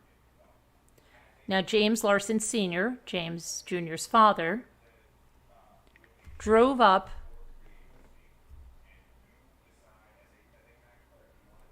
on, that would be the 16th, May 16th, to meet with reporters to Lake Arrowhead to give his side of the story. This was his side, the father's side of the story. Said that his son was released from prison in March and that he stayed in Oklahoma for a month and then he returned to Clinton County a week and a half ago. That he owned a camper on some property at Lake Arrowhead, but the first day he got back, somebody set it on fire. Okay? His father implied the fire was intentionally set, but left out by who or why they would do such a thing. And because of that fire, he moved in with his father, James Sr. His father said, "I thought he was a changed man." It was good for about a week. Now, around 3 p.m. on May 13th, his father went to see family in St. Joseph. Before he left, he met a woman his son had brought over to the house. When he returned around 8 p.m., "My son was not my son. He was not who I thought he was," he said. While James Sr. was away, James Jr. destroyed the house. His father said, and I quote, "I don't know if he was blacked out or drunk. I don't know what kind of chemicals he was taking or injecting. I just know it was not him." And it just got sideways after that. Father claimed that he saw his son pull the woman's hair, but he didn't believe she had ever been locked in a room or essayed. I didn't see what happened. All I know is he probably hurt her real bad. Now, Larson said, the father said the woman, who was 31, now it's conflicting whether she's 30 or 31, but does that really matter, met on Facebook dating. There's Facebook dating, I guess. 4 days prior to the standoff at the house. And everything went fine for a few days until it was Thursday, and it was like a flip of the switch, and he began beating her, as she later told the police. Apparently can you please lower that? James the Jr. punched her with closed fists, kicked her with steel toe boots, and hit her in the head with what she described as an ice pick. Hit her with the ice pick. According to the probable cause statement, her jeans were wet with urine because James Jr. would not allow her to use the restroom. He would not allow her to eat either. She said that he gave her a drink Friday morning that tasted like medicine. And as of Sunday, she was still having trouble breathing, hurts all over, cannot walk. She had no broken bones. Now, Larson denied most of the woman's allegations. He said he never laid a hand on her, he never kicked her in any way, and he never touched any guns in his father's house. He said the woman already had a lump on her neck when he met her, the result of being pistol whipped by someone she had previously been staying with. James Jr.'s cousin, Donnie Larson, was also at the house. At one point, Larson passed out, his father said. The two other men tried to help the woman leave. "We told her to get up, to go up this road and take a left and then 2 rights, don't look back." But she didn't want to leave. Instead, his nephew left because he got scared of what his son might do. And when James Jr. woke up sometime in the night, he found a hidden shotgun in the house. He cocked it, went into the kitchen, and said he was going to shoot her. And then he was going to shoot himself. His father said, "I pleaded with him to stop for about 15 or 20 minutes. I begged him."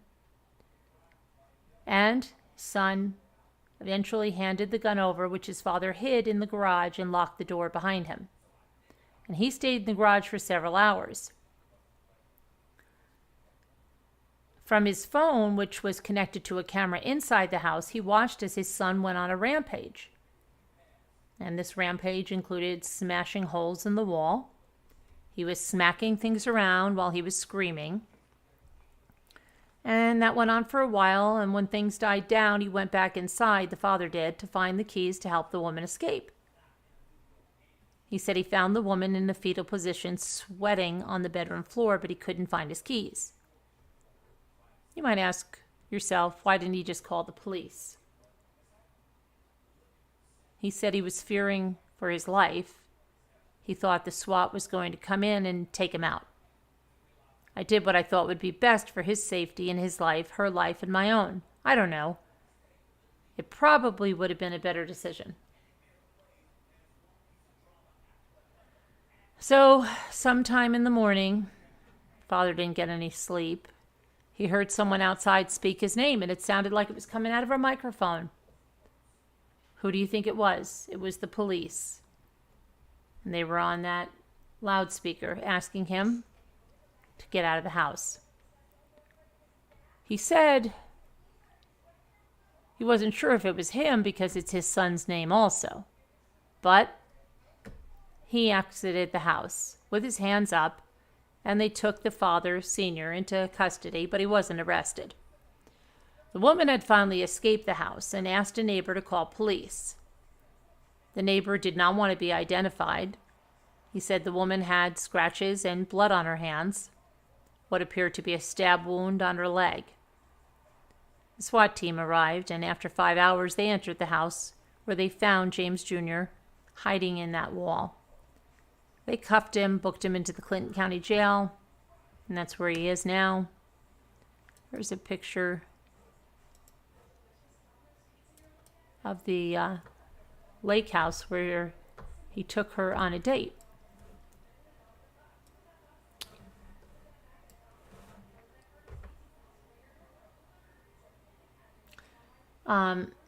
The probable first thing that might clue her in that maybe not the best thing is this what appears to look like the bars of a jail.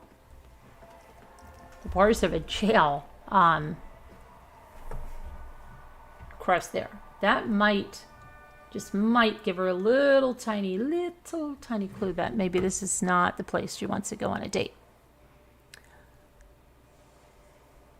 Now, this is not the only time in the past year that law enforcement has been called to this house of the father, James Larson Sr.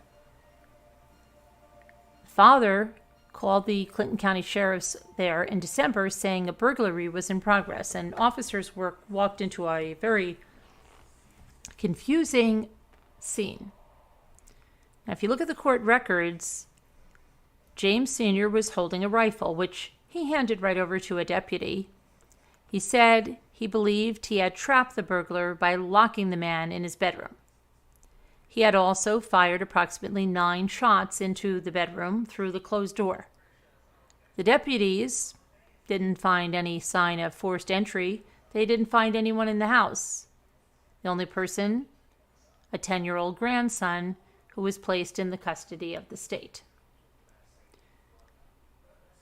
James Sr. was charged with unlawful use of a weapon and endangering the welfare of a child.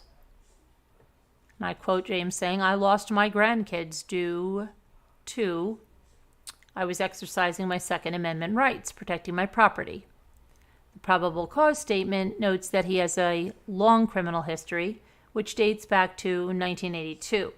It includes convictions for third-degree assault, misdemeanor for making a false police report, and a misdemeanor for the unlawful use of a weapon. His son, 39, has been serving time in the Oklahoma Department of Corrections for most of the past 8 years, convicted of assault and battery on a law enforcement officer and escaping from detention, among other crimes.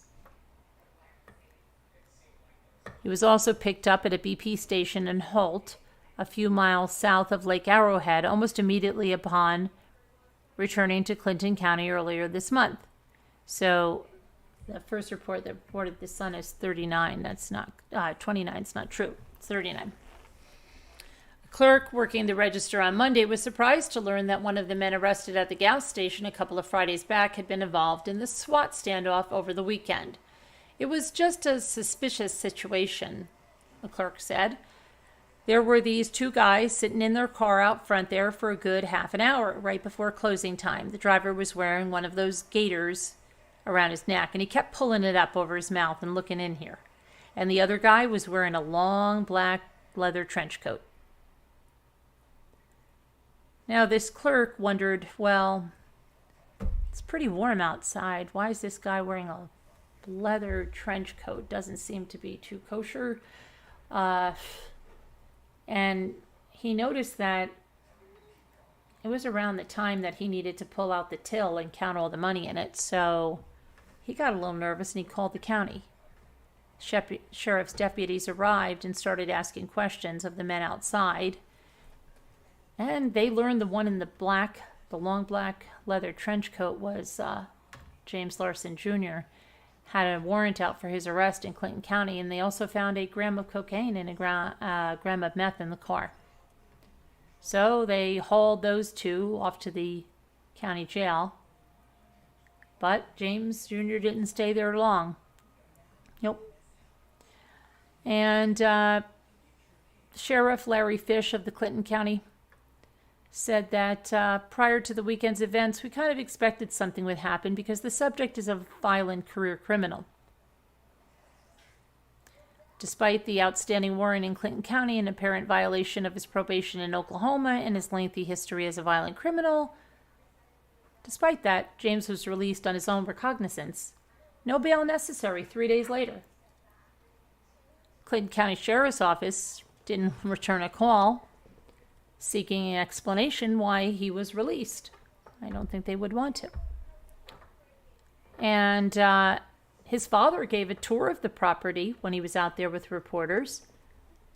He gave them a tour past the Lake Arrowhead gate and down a winding path to his home, where they found 2 very friendly dogs roaming an overgrown yard filled with junk, piles of wood, broken vacuum cleaner, and, of course, part of an old Taco Bell sign. Nobody mentions that jail thing. That one's Junior's, his father said, pointing at one of the dogs. He needs to go to the vet. I guess I'm going to have to take him.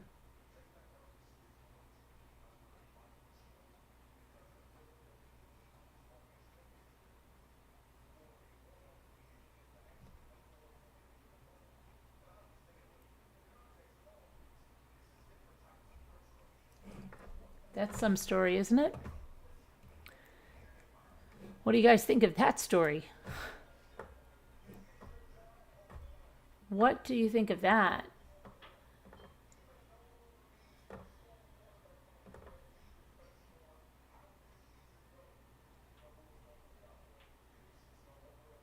Is the Depp versus considered simple? Well, I went over everything the jury has. So you'll see what they have to agree to if you want to rewind back. We're on the true crime headlines now. But if you want to see that, you can rewind back. I went through over all the jury instructions and the forms they have to fill out. So you'll see it all spelled out. Quite the case here. But what the heck? Is that not look like the front of some jail cells? The above ground pool. Yeah, I love how they have the shade awnings. And this awning. Right? Looks lovely. Oh my goodness. And look, somebody was trying to do some kind of a sculpture here or something with these wood blocks. Quite a case, okay? Quite a case. And then he was released after all that. And no, they didn't want to return the call. I bet you not. Okay.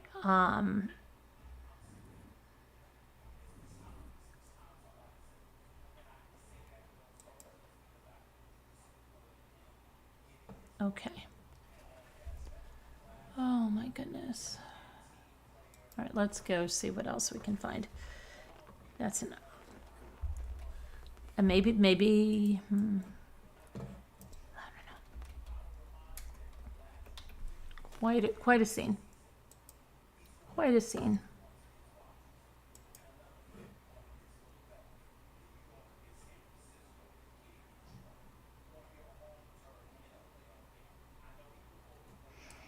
Okay, then, as we know with the copycats and all that crap,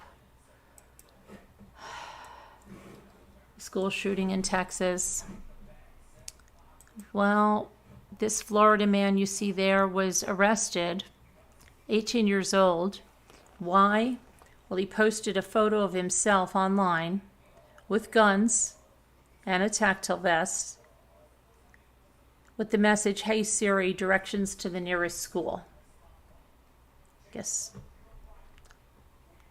he saw that as funny. I don't know. Kind of tells you a little bit about people today.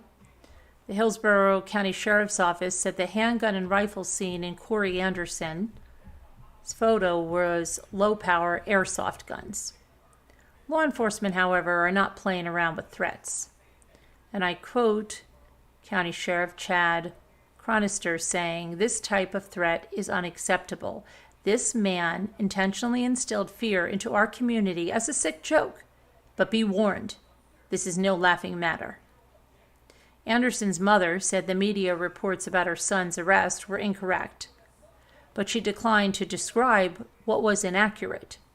She told a reporter that her family is now getting threats and they are very scary, and they've hired an attorney. Anderson has been released from custody.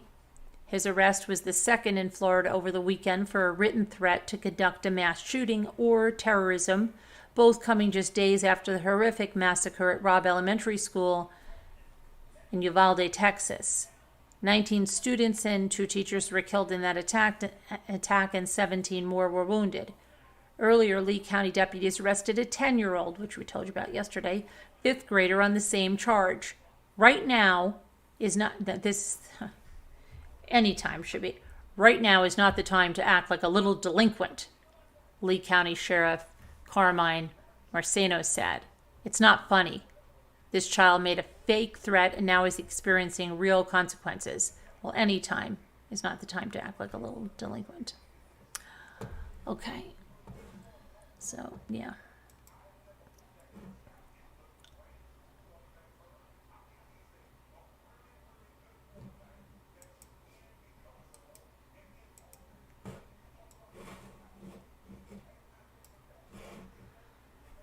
An 8-year-old boy is dead after he was struck by a bullet from a South Carolina man who was just randomly firing at cars driving by his home over the weekend. The boy's father was also shot and is recovering. It's in Florence County. The boy was taken to a hospital in critical condition after the shooting on Saturday. Charles Montgomery Allen, 40 years old, was initially charged with 2 counts of attempted murder and 3 counts of discharging a firearm into an occupied vehicle, along with possession of a weapon in a violent crime. The child and his father have not been named, but they were from New Hampshire, and they were traveling in South Carolina when this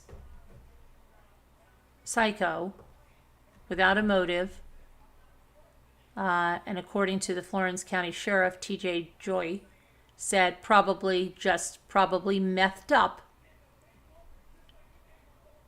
Okay, he's got a history, said the sheriff.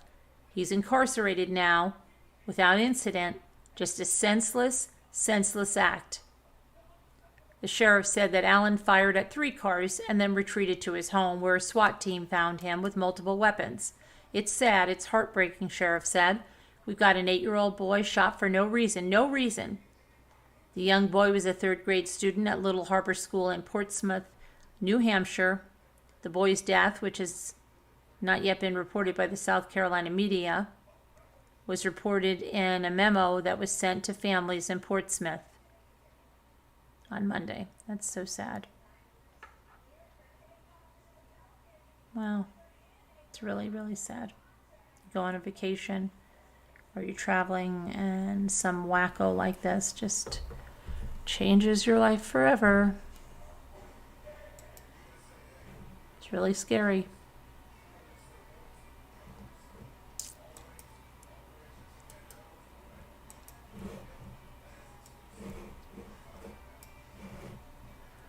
Then we have rescue crews return to the James River in Richmond, Virginia, Tuesday morning to continue the search for 2 women who are missing after a disastrous river outing on Memorial Day.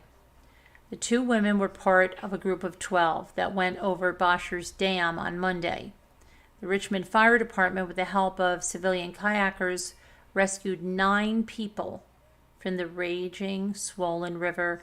A 10th person got out of the river on their own and went to the hospital. Bosher's Dam is a low-head dam, or weir, known to paddlers as, and I quote, drowning machines. Bosher's was built in 1835 to provide water for the James River and Kanawha Canal. It has a 12-foot drop and has been the scene of several drownings in recent years. The Richmond Fire Assistant Chief, Jeffrey Segal, said it wasn't clear what type of flotation the group was using when they went over the dam at about 3 p.m. on Monday. Searchers worked until nightfall and returned to the scene at 7 a.m. on Tuesday. At the same time, rescuers were searching for the two women. A Richmond couple sharing an inner tube were tossed into the current when their tube flipped a couple of miles downstream from Bosher's Dam. A paddleboarder rescued them from a fallen tree where they'd gotten entangled.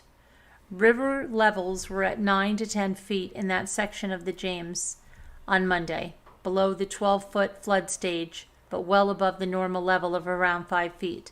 The river is 9 feet today, so it's very dangerous, said the paddleboarder Brian Rothel, who rescued the tubers.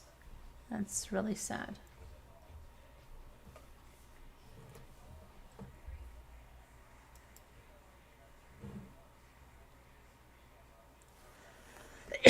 You wonder why people do the things that they do. Drowning, what was it called? Drowning machines. Are you kidding me?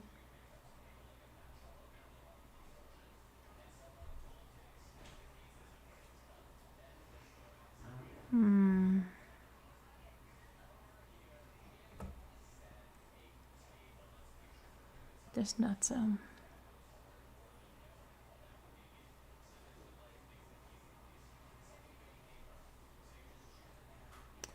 I think that's going to be the end. I've got some stuff I got to take care of. But we'll see what happens. Get a verdict. We'll come back. I think it'll be after lunch. We'll see. We're getting close to that time now. Anyway, thanks, guys. See you later. Annie B, you're back. Good. You had a lovely holiday in Italy. Oh, did you? Good. My son went to Italy too. Hi, Candace. It looks like a crime scene waiting to happen. You must be talking about that lovely house with the jail bars. But anyway, I'm going to go. If we get a verdict, I'll be back. We'll see, all right? Love you guys. Bye. I better do this.